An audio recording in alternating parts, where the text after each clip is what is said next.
బహుశः ఇవాళ జ్యోతిర్లింగములు పూర్తవుతాయని నేను అనుకుంటున్నాను. ఆ పైన ఈశ్వరేచ్ఛ. అయితే ఇవాళ జ్యోతిర్లింగాలు పూర్తయితే రేపు ఏముంటుంది అన్న దాని గురించి అంటే ఒక చాప్టర్ పూర్తయినట్లు. కాబట్టి రేపటి రోజు నేను శివమహాపురాణాంతర్గతం అంత విశేషముగా అది కాకపోయినా అష్టమూర్తి తత్వము అని ఒకటి ఉంది కాబట్టి దాన్ని అనుసంధానం చేస్తూ బహుశా రేపు ఒక్కరోజు సరిపోదేమో, రేపు ఎల్లుండి కూడా అది శివమహాపురాణాంతర్గతము కాకపోయినా నీ చెప్పే విషయాలన్నీ అవన్నీ శివపురాణంలో లేకపోయినా అరుణాచల మహాత్మ్యముల గురించి భగవాన్ రమణుల గురించి రేపు ఎల్లుండి చెప్పాలి అని అనుకుంటున్నాను. కాబట్టి ఎంచేత అంటే రేపు సూర్యోదయానికి త్రయోదశి తిథి ఉంటుంది కాబట్టి రేపటి రోజు సాయంకాలం ఎల్లుండి సాయంకాలం అరుణాచల మహాత్మ్యం చెప్తాను. ఏది విన్నంత మాత్రం చేత పాపరాశి ధ్వంసం అవుతుందో ఆ అరుణాచలము యొక్క మహాత్మ్యం ఏమిటో, ఆ రమణ భగవానుల యొక్క గొప్పతనం ఏమిటో రేపటి రోజున మనం ఒక్కసారి తలుచుకుని ధన్యులమవుదాం. ఇవాళ నాగేశ్వర జ్యోతిర్లింగము. యామ్యే సదంగే నగరీతిరమ్యే విభూషితాంగం వివిధైశ్చ భోగైః ముక్తిప్రదమీశమేకం శ్రీనాగనాథం శరణం ప్రపద్యే. సద్భక్తిముక్తిప్రదమీశమేకం శ్రీనాగనాథం శరణం ప్రపద్యే. సద్భక్తిని ముక్తిని రెండింటినీ ఇయ్యగలిగినటువంటి నాగనాథునకు నమస్కరించుచున్నాను. నాగనాథుడు అంటే ఒక విషయాన్ని గుర్తుపెట్టుకోండి, ఇక్కడ ఉన్నటువంటి అర్థాన్ని పురస్కరించుకొని నాగనాథుడు అంటే విశేషమైన పూజనీయుడు, చాలా పూజనీయుడైనటువంటి వారెవరో వారిని నాగనాథ శబ్దంతో పిలవడం ఒక అలవాటుగా ఉంది. కాబట్టి సద్భక్తిముక్తి ప్రదమీశమేకం శ్రీనాగనాథం శరణం ప్రపత్యే. అటువంటి నాగనాథునకు నేను శరణాగతి చేయుచున్నాను. ఈ లింగము దేని కొరకు వచ్చినది, దీని ఆవిర్భావము వెనకాతల ఉండేటటువంటి కారణం ఏమిటి, ఇది నేను చెప్పే ముందు ప్రతి జ్యోతిర్లింగాన్ని గురించి నేను ప్రారంభం చేసేటప్పుడు ఒక నేపథ్యాన్ని మీకు అందించే ప్రయత్నం చేస్తున్నాను. అప్పుడు మీరు ఆ జ్యోతిర్లింగం గురించి స్మరించినప్పుడు ఆ పవిత్రమైన కారణాన్ని ఊహించి మీరు సంతోషిస్తారు. మీరు ఒక విషయాన్ని పరిశీలన చేయండి. ఒక తల్లి ఒక తండ్రి ఉన్నారు. తండ్రి గారు చాలా వందనీయుడు. లోకమునందు ఆయనని తిరస్కరించేటటువంటి వారు కానీ ఆయన మాటని అలక్ష్యం చేసేవాళ్ళు కానీ ఎవరో తప్ప ఉండరు. ఎవరో తప్ప ఉండరు అని నేను ఎందుకంటున్నానంటే ఎంత పూజనీయుడికి ఎవడో ఒకడు వేలు పెట్టేవాడు ఉంటాడు, చూపించేవాడు. కనుక ఈశ్వరుడి విషయంలోనే అందరూ పూజించేవాళ్ళు లేనప్పుడు ఎవరిని నేను ఉదాహరణ చూపించగలను. కాబట్టి చాలామందితో పూజనీయుడైనటువంటి తండ్రి, ఆయనని అనువర్తించి ఉండేటటువంటి తల్లి, ఇంత గొప్ప తల్లిదండ్రులు ఉన్నారు. వాళ్ళకి ఒక 10 మంది పిల్లలు ఉన్నారు. 10 మంది పిల్లలలో ఒక 9 పిల్లలు బహుయోగ్యులు, చాలా మంచివాళ్ళు, తల్లిదండ్రులు ఎలా చెప్తే అలా ప్రవర్తించేటటువంటి వాళ్ళు. ఒక్కడు మాత్రం చాలా దుందుడుకు స్వభావము కలిగినటువంటి వాడు, చాలా ఇబ్బంది పెట్టేటటువంటి వాడు. ఇప్పుడు తల్లిదండ్రుల మనస్సు ఈ పిల్లవాణ్ణి కేవలము చంపేద్దామని ఉంటుందా, లేకపోతే వాడు మా పిల్లాడు కాదండి అని చెప్పి వదిలిపెట్టేస్తారా, వాణ్ణి కూడా ఎలాగో అలా మారుద్దామనేటటువంటి ప్రయత్నం చేస్తారా? తల్లిదండ్రులు అన్నవాళ్ళు మార్చాలని ప్రయత్నిస్తారు కదండి. మీరు అందుకే చూడండి, శివతత్వమునందు ఒక చిత్రం ఉంటుంది.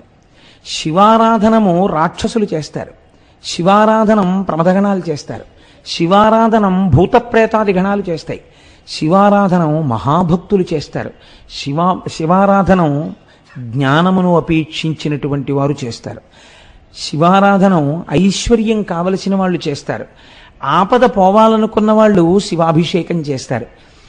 శివారాధనము చేయనటువంటి వారు మీకు కనపడరు. సమస్త జగత్తునందు భూతప్రేతములు కూడా శివుణ్ణి ఆరాధిస్తాయి. ఎందుకు ఆరాధిస్తాయంటే వాళ్లే మరి తల్లిదండ్రులు లోకానికి. జగత పితరవ్ వందే పార్వతీ పరమేశ్వరవు. దారి తప్పిన బిడ్డలు వాళ్ళు, దారిలో ఉన్న బిడ్డలు కొంతమంది. అంత మాత్రం చేత వాళ్ళు బిడ్డలు కాకుండా ఎలా పోతారండి? కాబట్టి తండ్రి గారు ఎంత గొప్పవాడైనా, వాళ్ళు ఎంత దుందుడుకు స్వభావులైనా, తండ్రి గారి ఇంట్లో ఒక గొప్ప శుభకార్యం జరుగుతోంది అనుకోండి, తనకో షష్ఠి పూర్తో సహస్రచంద్ర దర్శనోత్సవం జరుగుతోంది అనుకోండి, ఆ కొడుకుని కోడల్ని పిలవకుండా ఉంటారేంటి? పిలుస్తారు. మీకు ఇంకొక గమ్మత్తు ఏమిటో తెలుసా అండి? అసలు ఇలా వెనకబడిపోయినటువంటి కొడుకు కోడలకే కొంచెం ఓ 1000 రూపాయలు ఎక్కువ పెట్టి బట్టలు కొంటారు. వాడి మొహం, వాడు ఎప్పుడన్నా ఓ రూపాయి దాచుకున్నాడా, వాడికి శుభ్రమైన బట్టలు కూడా ఉన్నాయో లేదో రేపు పొద్దున్న ఆ జరగబోయే వేడుకలో వేసుకోవడానికి అని వీళ్లే మంచి బట్టలు కొని ఈ బట్టలు వేసుకుని రారా అని వెంట తీసుకెడతారు. వీడిని బాగా దగ్గర ఉంచుకుంటారు. ఎందుకో తెలుసా అండి? వీడిని దగ్గర ఉంచుకోకపోతే ఆ 9 మంది అలా అయినా ఉంటారు. వీడు ఈ వేడుక వదిలేసి జారిపోయి ఎక్కడో ఏ తప్పు పనో చేస్తుంటాడు. కాబట్టి వీడిని, ఒరే నువ్వు నా దగ్గరే ఉండు, నువ్వు నా దగ్గరే ఉండంటాడు తండ్రి. తన పరువు పోగొట్టుకోకుండా ఉండాలి, వాడిని రక్షించాలి అని దగ్గర పెట్టుకుంటాడు. ఇది ఎటువంటి స్వభావం? తండ్రి స్వభావం, తల్లి స్వభావం కదండి. కాబట్టి ఒకచో రాక్షసుల్ని రక్షించినా మీరు ఆశ్చర్యపోకర్లేదు. అందుకే శివతత్వం చాలా గంభీరంగా ఉంటుంది, చాలా ఆశ్చర్యకరంగా ఉంటుంది. రాక్షసుల చేత కూడా ఆయన ఆరాధింపబడడం వెనకాతల కారణం ఇదే. ఆరాధింపబడడానికి, ఇంకా అందరి చేత ఆరాధింపబడడానికి ఉన్నటువంటి జగత్తుకి తల్లిదండ్రులు వాళ్లే. సనాతనులైన ఉమామహేషులు అన్నట్టుంది రుక్మిణీదేవి. అంతకన్నా సనాతనులు ఎవరున్నారు కనుక. కాబట్టి చూడండి, ఇప్పుడు ఆ నాగేశ్వర జ్యోతిర్లింగము గురించి మాట్లాడుతూ అంటారు, దారుకనాగరక్కసియు తత్పతి దారకుడు ఉగ్రమూర్తి విస్తార బలంబుతో అపరసాగర తీరవనస్థలిన్ బొరింజేరి సమస్త భూప్రజకు సిగ్గులు కూర్చుచునున్న ఔర్వుడం ధీరమునిన్ శివవ్రతుని దివ్యులు మౌనులు చేరి ఆర్తియై. దారుకుడు, దారుకి వాళ్ళిద్దరూ రాక్షస దంపతులు. వాళ్ళు ఏదో శివ శివ, రుద్ర రుద్రాణి, భవ భవాని లాగా వాళ్ళ పేర్లు కూడా అంత అందంగా కలిశాయి. అందుకని దారుకుడు, దారుకి వాళ్ళిద్దరూ రాక్షస దంపతులు. వాళ్ళకు బోలెడంత సంతానం. వాళ్ళు కలిసి ఒక సముద్ర తీరానికి చేరారు. చేరి వాళ్ళ పని ఏమిటి అంటే, ఆకలేసినప్పుడు తింటే రాక్షసత్వం అనరు. వాళ్ళ తత్వం ఎలా ఉంటుందో తెలుసా అంటే, రాక్షస తత్వము అని పేరు ఏమిటంటే, ఒకవేళ ఎవడైనా వెళ్ళి నేను చచ్చిపోతానన్నాడు అనుకోండి, వాడిని చావనివ్వరు వాళ్ళు. నేను బతుకుతానన్నాడు అనుకోండి, చంపేస్తారు వాడిని. అంటే అవతలవాడి మనస్సుకి ఏది ఖేదము కల్పిస్తుందో అది చేసేవాడే రాక్షసుడు. మీరు చూడండి, అందుకే సుందరకాండలో సీతమ్మ తల్లి మాట అంటుంది, ఇక్కడ చచ్చిపోదామంటే విషం ఇచ్చేవాడు లేడు, కత్తి ఇచ్చేవాడు లేడంటుంది. పోని చచ్చిపోతానంటే చావనివాడు రావణాసురుడు. ఇది రాక్షస ప్రవృత్తి. అంతటి స్థితిలో ఉన్నవాడు ఏం చేస్తుంటాడు అంటే, ఎవడికి ఏది ఇష్టమో అది వాడిని చేయనివాడు వాడు. ఇక్కడ మీరు ఒక చిత్రం కనిపెట్టాలి. ఒకటి సినిమాకి వెళ్ళడం ఇష్టం అనుకోండి, వీడు వెళ్ళి బుకింగ్ మూసేసి సినిమా లేదు ఇవ్వాలన్నాడు అనుకోండి, దానివల్ల ఏమి ప్రమాదం వచ్చేదు. వాడిని వేడుకుని ఇంకో షో వేసుకుంటారంతే. కాకపోతే అంతకన్నా ప్రమాదం ఏమొస్తుందండి? ఇవాళ రైతు బజారు ముగించేస్తున్నాం అన్నారు అనుకోండి, అప్పుడు చెట్టుకు తింటారు. ఏం చేస్తారు? దానివల్ల ప్రమాదం రాదు. ప్రమాదం ఎప్పుడు వస్తుందో తెలుసా అండి? వీడు ఒక మహాభక్తుడి జోలికి వెళ్ళడం మొదలెడతాడు. ఇప్పుడు ఆయనకి ఏమి ఇష్టం? ఆయనకి కాయగూరలు కొనుక్కోవడమును సినిమాకి వెళ్ళడం ఇష్టం కాదు, ఆయనకి ఈశ్వరారాధన ఇష్టం. ఆయన ఈశ్వరారాధన చేసుకుంటానంటాడు. పోనీ చేసుకోవడానికి ఆయన 4 గంధపు చెక్కలు, 2 విభూతి పళ్ళు, 3 శివలింగాలు ఇవేం తేడో. ఆయన ఊరికి దూరంగా వెళ్ళిపోయి అడవిలోనో కూర్చుని అంతర్ముఖుడై ధ్యానం చేసుకుంటూ అలా కూర్చుని ఒక చిత్రాసనం మీద కూర్చుని చక్కగా భగవంతుణ్ణి ధ్యానం చేస్తాడు. ఈయనకి అది ఇష్టం ఉండదు. నువ్వెందుకు చేయాలి ధ్యానం అంటాడు. నువ్వెందుకు చేయాలి ధ్యానం అంటే, నాకు అది ఇష్టం. పోనీ ఈయన ధ్యానం చేసుకోవడం వల్ల ఈయనకి ఏమైనా ఇబ్బంది ఉందా? ఈయన్ని పాడి చేయడానికి ఆయన తపస్సు చేయట్లేదు, ఆయన ఉద్ధరణకు ఆయన చేసుకుంటున్నాడు. కానీ వాడు ఒప్పుకోడు. ఒప్పుకోను నువ్వు మానేయి అండవు. వాళ్ళ గడ్డాలు పీకేస్తాడు, మీసాలు పీకేస్తాడు. అయ్య బాబోయ్, నరకాసురుడు చేసినటువంటి ఉద్ధతి గురించి మాట్లాడారు. వాడు ఎంత దారుణం చేసేవాడంటే, ఈ ఋషిగడ్డం ముడిపెట్టి అందులో కూర్చుని ఉయ్యాలు దేవుడు వాడు. అదో సరదా. అంటే ఎంత బాధ పెట్టగలరో అంత బాధ పెడుతూ ఉంటారు. కాబట్టి ఇప్పుడు మిగిలిన వాళ్ళ జోలికెడితే ఈశ్వరుడు ఏం కల్పించకూడు. ఎందుకంటే వాళ్ళు ఏదో లౌకికంలో తిరుగుతున్నారు, వాళ్ళకి ఇది కాకపోతే అది ఇంకోటి దొరుకుతుంది వాళ్ళకి. కానీ ఈశ్వరుడు తప్ప ఇంకోటి లేడు వాళ్ళకి. ఈశ్వరుణ్ణే పట్టుకోవాలి, వాడిని పట్టుకొనివ్వడం. పట్టుకోనివ్వకపోతే ఇప్పుడు ఏం చేయాలి? వాళ్ళు ఎవరికి మొరపెట్టుకుంటారు? ఈశ్వరుడికే మొరపెట్టుకుంటారు.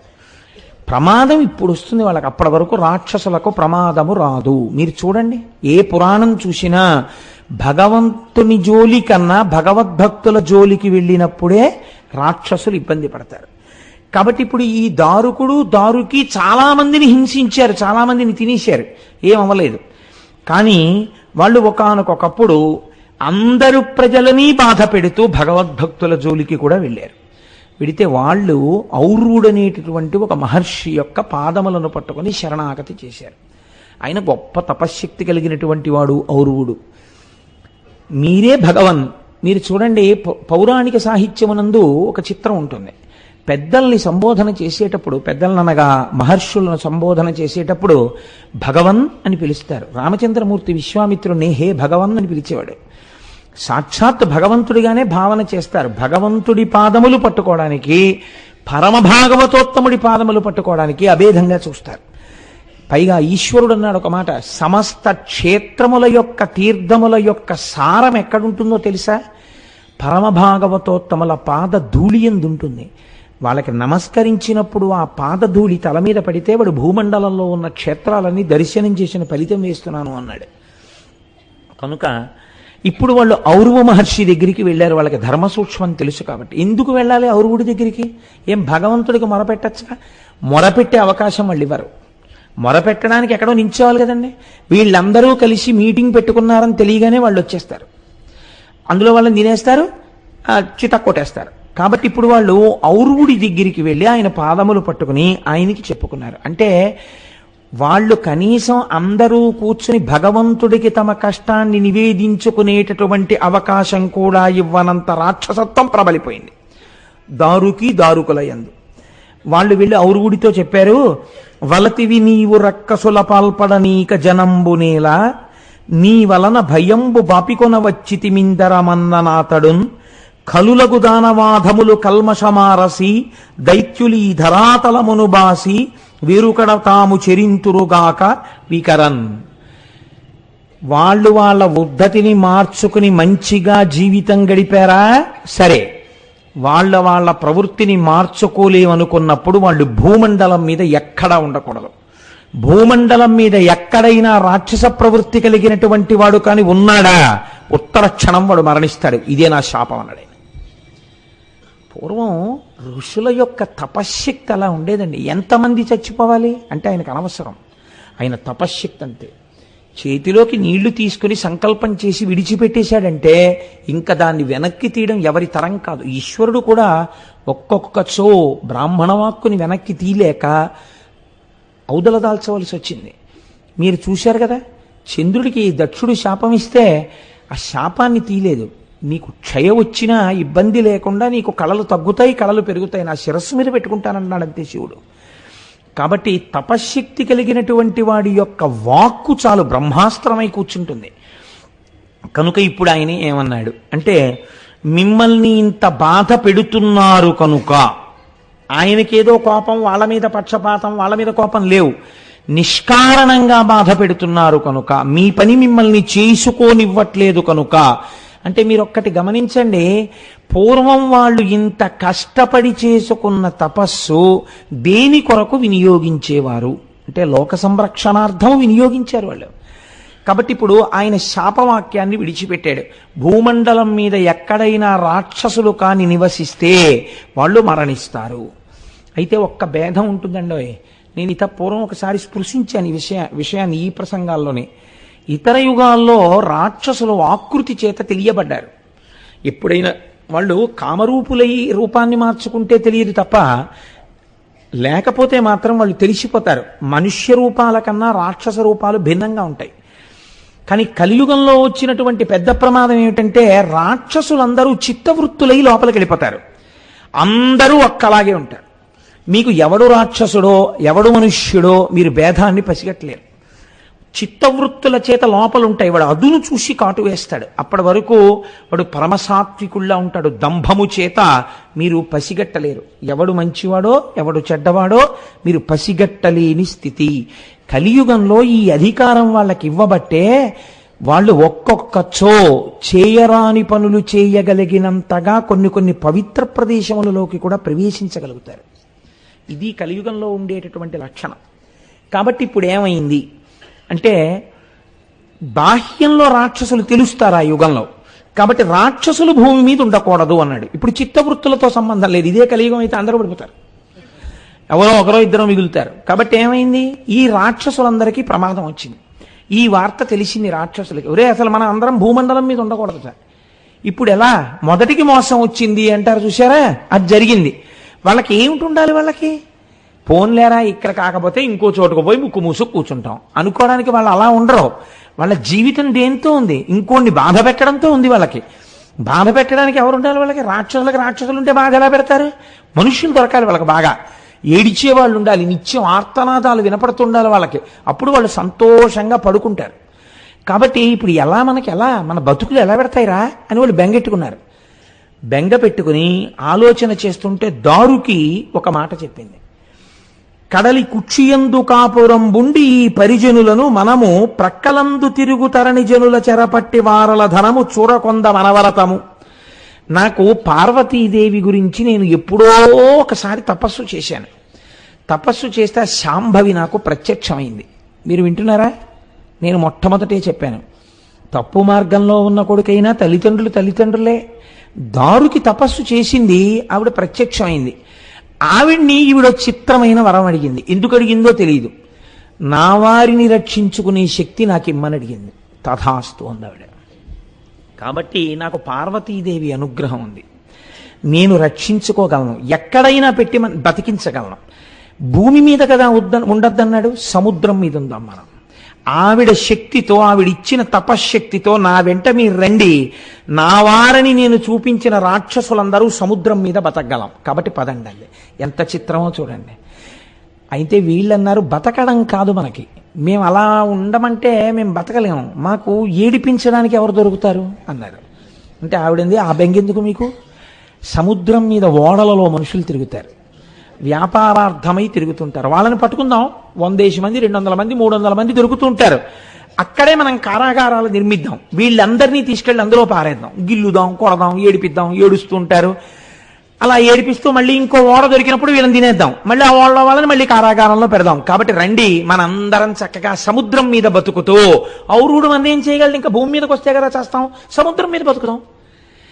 చూడండి, అడిగిన వరంలో తప్పులేని స్థితి మీకు కనపడుతుంది. ఎందుకంటే ఒక తల్లిగా, ఒక స్త్రీగా కోరుకోవడంలో తప్పు లేదు. ప్రవృత్తి దోషం ఉంది. రాక్షస ప్రవృత్తి ఏం చేసింది, తన వారిని బతికించుకోవడం వరకు విడిచిపెడితే మీరు దారుకి యందు దోషం పట్టడానికి వీల్లేదు. కానీ ఆవిడ ఏమందంటే, ఈ పరిజనులను మనము ప్రక్కలందు తిరిగి తరుణ జనుల చెరపట్టి వారల ధనము చూరగొంద మనవరతము. వాళ్ళ డబ్బులు ఆగేద్దాం, ఏడుస్తారు వాళ్ళు, కాబట్టి వాళ్ళని హింస చేద్దాం, రండి సముద్రం మీదకి వెళ్ళిపోదాం అంది. అనేటప్పటికీ సరే బాగుంది, అయితే ఇక్కడ ఉంటే చచ్చిపోతాం, కాబట్టి ఇప్పుడు వాళ్ళకి ఏమిటి, వెళ్ళిపోవడమే. అందరూ సముద్రం మీద పడ్డారు. హాయిగా సముద్రం మీద ఉండేవారు, వచ్చేవాళ్ళని వెళ్ళేవాళ్ళని. అప్పుడప్పుడు వాళ్ళకి ఎలాగో అలవాటు ఉంది, పాతాళలోకానికి పోతారు, పైకి వస్తూ ఉంటారు. అటుగా వెడుతున్నటువంటి ఓడలలో ఉన్నటువంటి జనుల్ని చెరబట్టి తీసుకెళ్లి వాళ్ళని హింస పెడుతుండేవారు. నేను మీకు ఇక్కడ ఒక విషయాన్ని చెప్పవలసి ఉంటుంది. ఈశ్వరుడు ఒక మాట చెప్తాడు, ఎప్పుడైనా రాక్షసులు కానీ మనుష్యులే కానీ చాలా ఉద్ధతితో నా అంత వాణ్ణి నేనని చెలరేగి ప్రవర్తిస్తుంటే ఈశ్వరుడు వాడి జోలికి వెళ్ళడు. ఎందుకు వెళ్ళడో తెలుసండి, మనకి లోకంలో ఇలాంటి వాళ్ళు కనపడతారు చాలామంది. ఇలాంటి ప్రశ్న ఒకటి వేస్తూ ఉంటారు, ఏమంటే ఫలానా వాడు ఉన్నాడు, వాడు ఎన్నడూ గుడికే వెళ్ళడు, అసలు భగవన్ నామమే చెప్పడు, నిద్ర లేచిన దగ్గర నుంచి పరపీడనం తప్ప వాడికి ఇంకొకటి తెలియదే, వాడికి ఎక్కడలేని ఐశ్వర్యం వస్తోంది, ఎక్కడలేని భోగం అనుభవిస్తున్నాడు, ఎక్కడలేని సంతోషంతో ఉంటున్నాడు, ఇంకా మరి ఈశ్వరుడు అన్నవాడు ఎక్కడున్నాడండి, వీడేమో ఇంత మంచివాడు, పాపం ఏదో భగవన్నామని చెప్పుకుని తిరుగుతుంటాడు, వాడికేమో అన్ని కష్టాలే, ఏమిటండి ఈశ్వరుడు ఉన్నాడని ఎలా నమ్మమండి ఈ రెండింటి చేత అంటారు. మీరు ఒక విషయం, ధర్మ సూక్ష్మాన్ని బాగా పసిగట్టండి. గతంలో చేసుకున్నటువంటి పుణ్యరాశి అపారంగా ఆయన ఖాతాలో ఉంది. అది ఈ జన్మలో ఏమైపోతుందంటే ఖర్చే అవుతోంది. ఇలా పెట్టింది లేదు, ఈశ్వరుడి దగ్గరికి వెళ్ళింది లేదు, తిరిగి ఖాతాలో పడింది లేదు. కాబట్టి ఇప్పుడు ఏమైపోతుందంటే ఉత్తర జన్మల యందు దారిద్ర్యమును అనంతముగా అనుభవిస్తాడు. సరికదా, ఈ ప్రవృత్తి లోపల ఉండిపోతుంది. ఉండిపోవడం వల్ల అధోయోనులలోకి వెళ్ళిపోతారు, నానా కష్టములు పడిపోతారు. అందుకే ఐశ్వర్యం ఉండడం ఎప్పుడూ తప్పని శాస్త్రం చెప్పలేదు. నీకు ఐశ్వర్యం ఉండాలని కోరుకో, ఎంత డబ్బైనా సంపాదించు, ఏం పర్వాలేదు, న్యాయార్జితమైన సొమ్ము ఎంత ఉన్నా ఇబ్బంది లేదు. కానీ మనస్సు ఈశ్వరుడి యందుండి భగవద్భక్తుల జోలికి వెళ్లకుండా వినయంతో నీ శిరస్సు వంచగలిగితే నీకే ప్రమాదం రాదు. ఇది తప్పితే ప్రమాదం వస్తుంది. మరి రెండో ఆయనకి గతంలో చేసుకున్న పుణ్యం లేదు, కానీ ఈ జన్మలో ఎందుకు నిలదొక్కుకోగలుగుతున్నాడంటే పట్టుకున్నాడు భగవంతుడి పాదాలు. కాబట్టి ఇప్పుడు తట్టుకోగలుగుతున్నాడు అంత కష్టాన్ని. కాబట్టి రెండిటి వైపు నుంచి సమానంగా వస్తుంటుంది ఈశ్వరానుగ్రహం. ఇది లేదనుకోండి చాలా ఇబ్బందిగా ఉంటుంది. మీరు లోకంలో చూడండి, మీరు ఏదైనా తినాలి అంటే ఏం తెచ్చుకుంటారు? రోజు తినడానికి నెల్లాళ్ళకి బియ్యం తెచ్చుకుంటారు. తెచ్చుకున్న బియ్యాన్ని కంచంలో పోసుకుని కందిపప్పు వేసుకుని తినరుగా, ఉడికించుకుని తినాలి. ఉడికించుకోకపోతే మీరు తినడానికి ఆ బియ్యం పనికిరావు. అలాగే ఇక్కడ మీరు సంపాదించినటువంటి ఐశ్వర్యం గత జన్మలలో పుణ్యాన్ని ఖర్చు చేస్తుంది. ఖర్చు చేసేసి ఐశ్వర్య రూపంలో కటాక్షిస్తుంది. ఇప్పుడు ఇది మీ పూర్వపుణ్యం అయిపోతుంది. రోజు రోజుకి బ్యాంకులో విత్డ్రాయల్ ఫామ్ ఇచ్చినట్టే తరిగిపోతుంటుంది. ఈ జన్మలో అంటే ఈ భార్య ఉంది, పిల్లలు ఉన్నారు. వచ్చే జన్మలో నీకు భార్య పిల్లలు ఉంటారు. జీవుడు అదే జీవుడు కదండి. వీళ్ళు ఇక్కడ శరీరాలతో ఉంటారు, మరి తను మళ్ళీ కొత్త భార్య కొత్త పిల్లలు సిద్ధం. వాళ్ళని ఏం పెట్టి పోషిస్తావు? వాళ్ళు నిన్ను సంతోషంగా నువ్వు చూస్తున్నావనడానికి నువ్వేం చేస్తావు? అప్పుడు నువ్వు చేసుకున్న పుణ్యం నిన్ను కాపాడాలి. కాబట్టి నువ్వు మార్చుకోవలసి ఉంటుంది. ఇక్కడ ద్రవ్యాన్నే ఊర్ధ్వలోకములలో సుఖపడడానికి వీలైనటువంటి ధనంగా మారుస్తారు. దీన్నే ద్రవ్యమును కాయిక సేవను మానసిక సేవను పుణ్యముగా మార్చుట. ఇప్పుడు ఏం చేశాడు? తనకున్న ద్రవ్యంలో నోర్మై మీకు ఇచ్చేది మీకు ఇచ్చాను అంటాడు. ఓ 1000 రూపాయలు పట్టుకెళ్ళి అన్నదానం చేస్తాడు. అన్నదానం చేస్తే ఏమైంది? మళ్ళీ ఉత్తర జన్మలలో తన భార్యాబిడ్డలకు అన్నం పెట్టుకోవడానికి అవకాశం వచ్చింది. ఇది కూడా పాత్ర తిరిగి దానము. మళ్ళీ ఇదో చిత్రం అండి. మీరు ఏదో అన్నం పెడదామని శుభ్రంగా ఇంట్లో వండుకు తినగలిగినటువంటి వాళ్ళని ఓ 10 మందిని పిలిచి భోజనం పెట్టారు అనుకోండి. ఉత్తినే ఓ అవిపోసం లేదు, ఏమీ లేదో పెట్టారు, వాళ్ళు తిన్నారు. కొంత ఫలితం వేస్తారు, కాదనరు. ఎందుకంటే క్షుత్ ఆకలి తీరింది కాబట్టి ఫలితమే. ఆకలితో అలమటించిపోతున్నాడు ఒకడు, వాడికి అన్నం పెట్టారు, ఫలితాన్ని ద్విగుణీకృతం చేస్తారు, పెంచేస్తారు. ఆయన అసలు ఆకలేసినా ఒకరిని అడగడు, అటువంటి వాడు. ఒక సాధు పురుషుడు మహానుభావుడు, ఆయనకి పెట్టారు. మీరు 1,000,000 మందికి అన్నం పెట్టిన ఫలితాన్ని మీ ఖాతాలో వేస్తారు. పాత్రతని బట్టి దానశక్తి మారిపోతుంది. అందుకే క్షేత్రములకు వెళ్ళినప్పుడు తప్పకుండా అన్నదాన నిమిత్తం కొన్ని ప్రముఖమైన సంస్థల్లో ద్రవ్యాన్ని ఇచ్చి రావడం అనేటటువంటి అలవాటు మన వాళ్ళకి ఏర్పడింది సనాతన ధర్మంలో. ఇది మిమ్మల్ని రక్ష చేస్తుంది. పైగా మీరు కట్టి వెళ్ళిపోయారు, ఇంకొక జీవుడి రూపంలోకి వెళ్ళిపోయారు. వెళ్ళిపోయినా ఇక్కడ కట్టినటువంటి డబ్బు మీద వచ్చేటటువంటి వడ్డీతో అన్నం పెట్టారు. ఈ ఖాతా ఇక్కడే పడుతూ ఉంటుంది. పడి ఏం చేస్తుందంటే ఉత్తరోత్తర పడుతుంది. మీరు చూడండి, వీళ్ళ తాతగారు ఎవరో తెలుసా అండి? ఫలానా ఆయన అంటే చిన్న బుచ్చుకుని అంటారు పెద్దలు. ఏమయ్యా మీ తాత ఎటువంటి వారో తెలుసా? మహానుభావుడయ్యా, లోకపూజితుడు. ఏమయ్యా ఇలా తయారయ్యాయి మీ కుటుంబాలు, ఏమిటి మీ ఇల్లు అని అడుగుతారు. అంటే ఏమైపోయింది? ఉపాసన మధ్యపతనం అయిపోయింది. ఒక్కొక్కచో పాడవుతుంది. అలా కారణమేమి? ఎవరి జోలికో భగవంతుని యొక్క భక్తుల జోలికి వెళ్ళడం ప్రమాదం. మీరు జ్యోతిర్లింగం కథని వినడానికి కోటేశ్వరరావు ప్రవచనం ఎందుకండి? మీరు పుస్తకం పట్టుకుంటే hardly it is 1.5 pages story, that's all. మీరు 1.5 పేజీల కథాసారాంశాన్ని మీరు చదువుకోలేని వారు కాదు. దాన్ని మీరు చదువుకోవచ్చు కాదు. దానిలో ఉండేటటువంటి ధర్మ సూక్ష్మాన్ని జీవితంలో పసిగట్టి దారి తెలుసుకుని ఆ వెలుతురు వైపుకి అడుగులు వేయడానికి అది జ్యోతిర్లింగమైంది. నువ్వు ఆ పొరపాటు చెయ్యకుండా వెలుతురు వైపుకి నీ అడుగులు వేయి అని చెప్పడానికి జ్యోతిర్లింగం వచ్చింది. అందుకే మనకి ఒక మాట చెప్తారు పెద్దలు, కొందరి ఎందు దోషమెంచకు. మీరు చూడండి, మనకి ఇది నేర్పడం కోసమే పురాణాలు ఒకటి చెప్తాయి. వశిష్ఠుడు ఎలా పుట్టాడు అని మీరు అడిగారు అనుకోండి, ఆయన ఏదో కలశ సంభవుడు, ఒక నీటి కలశంలోంచి పుట్టాడు అంటారు. లేకపోతే శుకమహర్షి ఎలా పుట్టారు అన్నారు అనుకోండి. వ్యాసమహర్షి ఒక చిలుకని చూస్తూ ఘృతాచియందు బుద్ధి ప్రేరణ జరిగితే వీర్యం స్ఖలనమై శుకుడు పుట్టాడు అంటారు. వెంటనే మీరు దాని మీద హేతువుని విచారణ చేశారనుకోండి, పెద్దలు అంటారు చెయ్యవచ్చు, కానీ అది పెద్దల యందు తెలుసుకునే రీతిలో తెలుసుకుంటే మీరు ఆశ్చర్యపోతారు. కానీ మీకు తెలుసుకోకుండా ఇవన్నీ కాకమ్మ కథలండి అన్నారనుకోండి, వెంటనే ఏం వేసేస్తారో తెలుసా అండి? అపారమైన పాపాన్ని తీసుకొచ్చి మీ ఖాతాలో వేస్తారు. మహాత్ముల జననమును విచారించకు నిషిద్ధం పెట్టారు. అందుకే వాళ్ళ పుట్టుక సంగతి నీకెందుకు, వాళ్ళు ఏం చెప్పారో నువ్వు ఆచరించు. మన వాళ్ళు అందుకే పెద్దల జోలికి వెళ్లకుండా చట్టం కట్టేశారు. తెలియక పెడతాడేమో, వెళ్ళాడో ఇబ్బంది వచ్చేస్తుంది. ఇప్పుడు చూడండి ఎక్కడొచ్చిందో ఇబ్బంది.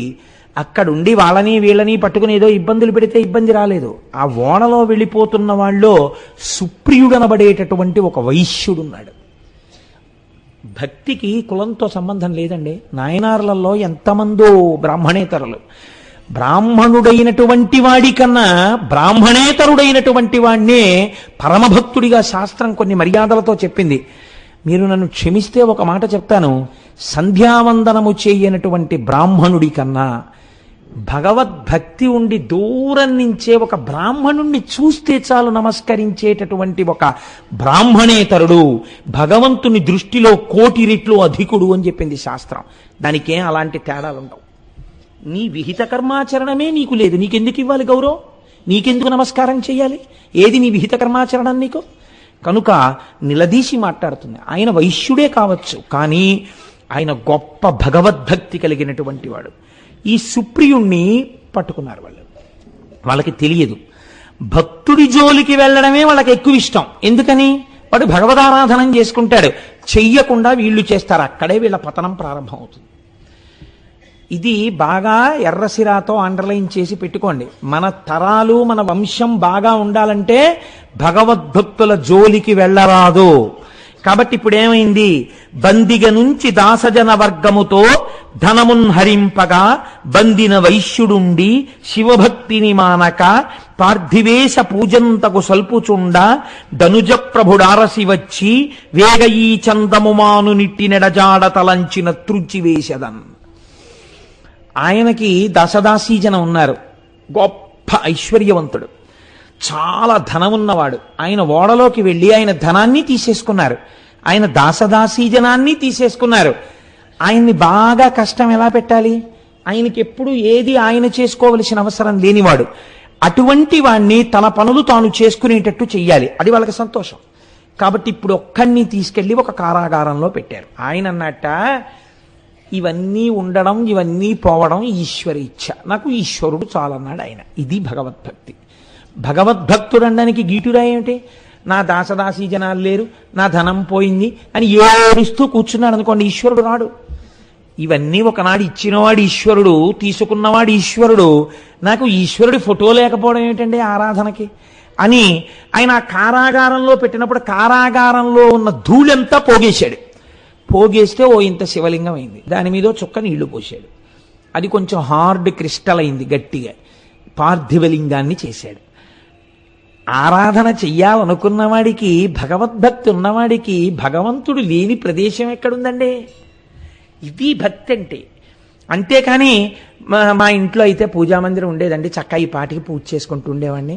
Something is basically wrong with you. నీలో ఏదో దోషం ఉంది, నీ ఉపాసనలో దిద్దుకోవాలి. ఆ మాట అలా అనకూడదు. అలా అన్నావంటే నీకు ఇంకా ఆ ఉపాసన సరిగ్గా చేత కాలేదు. కాబట్టి ఇప్పుడు ఎక్కడ చేస్తున్నాడు పూజ? కారాగారమునందు కొద్దిగా మట్టితో పార్థివలింగాన్ని చేసి ఆరాధన చేసేస్తున్నాడు ఆయన. అంతేగాని పార్థివలింగం చేసుకుంటానంటే మంత్రాలతో అంటే పంపిస్తాడేంటి రాక్షసుడు? ఇప్పుడు ఆరాధన చేస్తున్నాడు. ఆరాధన చేస్తే ఈయనకి ఏమిటండి బాధ? ఇదే రాక్షస ప్రవృత్తి అంటే. ఇప్పుడు ఇలా వెడితే తప్ప రాడు ఈశ్వరుడు. కాబట్టి ఇప్పుడు ఆయన జోలికి వెళ్ళాడు. ఆయన జోలికి వెళ్ళి అన్నాడు, నువ్వు ఈ పని చెయ్యకూడదు అన్నాడు. ఆయన అన్నాడు, ఎందుకు చేయకూడదు అన్నాడు. ఎందుకు చేయకూడదు? నీకు అనవసరం, నువ్వు ఈశ్వరారాధన చేయకూడదు. నువ్వు శివా అన్న నామం చెప్పినా, నువ్వు అలా ఆరాధన చేసినా, నువ్వు ధ్యానంలో కూర్చున్నా, నువ్వు కన్నులు మూసినా, నువ్వు భగవంతుణ్ణి స్మరిస్తున్నావన్న అనుమానం ఏమాత్రమైనా నాకు కలిగితే నీ శిరస్సు త్రుంచేస్తానన్నాడు. అంటే ఆయన అన్నాడు, ఒక్క నాటికి మానను. ఎందుకు మాననో తెలుసా? నాకొక్కటే నమ్మకం, నన్ను రక్షించేవాడు శంకరుడు. నువ్వెవడివి తుంచడానికి? నువ్వు తుంచడానికి నా తలకాయని ప్రయత్నం చేస్తే నన్ను రక్షించేవాడి చేతిలో నీ తలకాయ తుంచబడుతుంది. తుంచగలిగిన వాడు నా తండ్రి అని నాకు నమ్మకం ఉంది, అందుకే నేను ఆయన పాదాలు పట్టుకున్నాను. మీరు ఒక తేడా చూడండి, ఈయన వాణ్ణి చంపేసి నా పూర్వ వైభవం ఇవ్వమని ప్రార్థన చేయలేదు. ఈయన ఏం చేస్తున్నాడు? చాలు నాకు పార్థివేశార్చ ఈశ్వరార్చన చేసుకుంటున్నాడు. ఇప్పుడు వద్దంటే అంటున్నాడు. మీరు భక్తికి ఎటువంటి భక్తుడు జోలికెడితే ఈశ్వరుడు వస్తున్నాడో మీరు గమనించండి. అంతేగాని ఏదో మా ఇంట్లో కూర్చుని కాసేపు పూజ చేస్తే ఆ మటకా నా కోసం ఈశ్వరుడు వచ్చేస్తాడండి ప్రతిజ్ఞ చేస్తానంటే కుదరదు. మీకు ఈ స్థాయి భక్తి ఉండాలి, అది పెంచుకోవాలి మీరు క్రమక్రమంగా. కాబట్టి ఇప్పుడు ఏమైంది? నన్ను రక్షించేటటువంటి వాడు రక్షించి తీరుతాడు. నా రక్షణ వాడి యందున్నది కాబట్టి నేను ఇదే మీకు చెప్పింది. పెద్దల జోలికి వెడితే వాళ్ళు పూజా మందిరంలో చెప్తారు, అక్కడ ఇక్కడ చెప్పరు. ఇప్పుడు ఆయన బయలుదేరతాడు, అప్పుడు నీకు ఇంకో చోటు చెప్పుకోవడానికి నీకు ఉండదు. కాబట్టి నా రక్షణ వాడి యందున్నది కాబట్టి నువ్వు త్రుంచలేవు అన్నాడు. ఇప్పుడు వాడు త్రుంచే ప్రయత్నం చేస్తే రక్షించేవాడు వచ్చి తీరుతాడు కదండి. ఇది ఈశ్వరావిర్భావం అంటే. కాబట్టి పెద్దల జోలికి వెళ్ళరాదు. ఇప్పుడు ఏమైంది? వాడు వెంటనే ఓ కత్తోటి తీసుకుని ఆ కంఠం మీద నరికేయడం కోసమని అపారమైన ఉగ్రరూపంతో, అసలే రాక్షసుడు, ఆ కత్తి తీసి ఆయన కంఠాన్ని నరికేయబోతున్నాడు. సాధారణంగా మీరు ఒకటి గమనించండి, దీన్ని పరమభక్తితో కూడిన శరణాగతి అంటారు. దీనికి విశ్వాసం ఉండాలి. మామూలుగా మనమైతే ఏం చేస్తాం? ఓ కత్తో ఓ కర్రో పెట్టి కొడుతున్నారు అనుకోండి, ఇలా చెయ్యో ఏదో అడ్డం పెడతాం. వాళ్ళు అది కూడా పెట్టరు. వాళ్ళు ఏం చేస్తారంటే నేను అడ్డు పెట్టుకుంటే నన్ను నేను రక్షించుకున్నట్టు. నేను పెట్టుకోవడం ఎందుకు? అది ఈశ్వరుడు చూసుకుంటాడంటారు. ఇలాంటి వాళ్ళకి తగిలిన దెబ్బలు ఈశ్వరుడి వీపు మీద పడ్డాయి తెలుసా అండి. కొన్ని సమయాల్లో తెలియక భక్తులు కొట్టారు. ఒక్కొక్కసారి కొడితే దెబ్బలు ఈశ్వరుడి పేరు వీపు మీద పడ్డాయి. పురంధరదాస్ గారు శిష్యుడిని పిలిచి కొడితే ఇంకా పెట్టవేరా వేడి నీళ్లు స్నానానికని కొడితే ఆ ఏడుస్తున్నాడు. పాపం వేడి నీళ్లు పెట్టట్లేదని బెంగ పెట్టుకుంటున్నాడని సాక్షాత్తు పాండురంగడు వేడి నీళ్లు పట్టుకుని వచ్చాడు. వేడి నీళ్లు పట్టుకుని వస్తే ఇంత ఆలస్యమా, సుప్రభాతం అయిపోతుంది, ఎక్కడ తిరుగుతున్నారు అప్పన్న అని చెప్పి జుత్తు పట్టుకుని వంచి వీపు మీద కొట్టాడు. ఆయన కొట్టేసి వేడి నీళ్లు స్నానం చేసి పాండురంగడి గుళ్ళోకి వెళ్ళారు.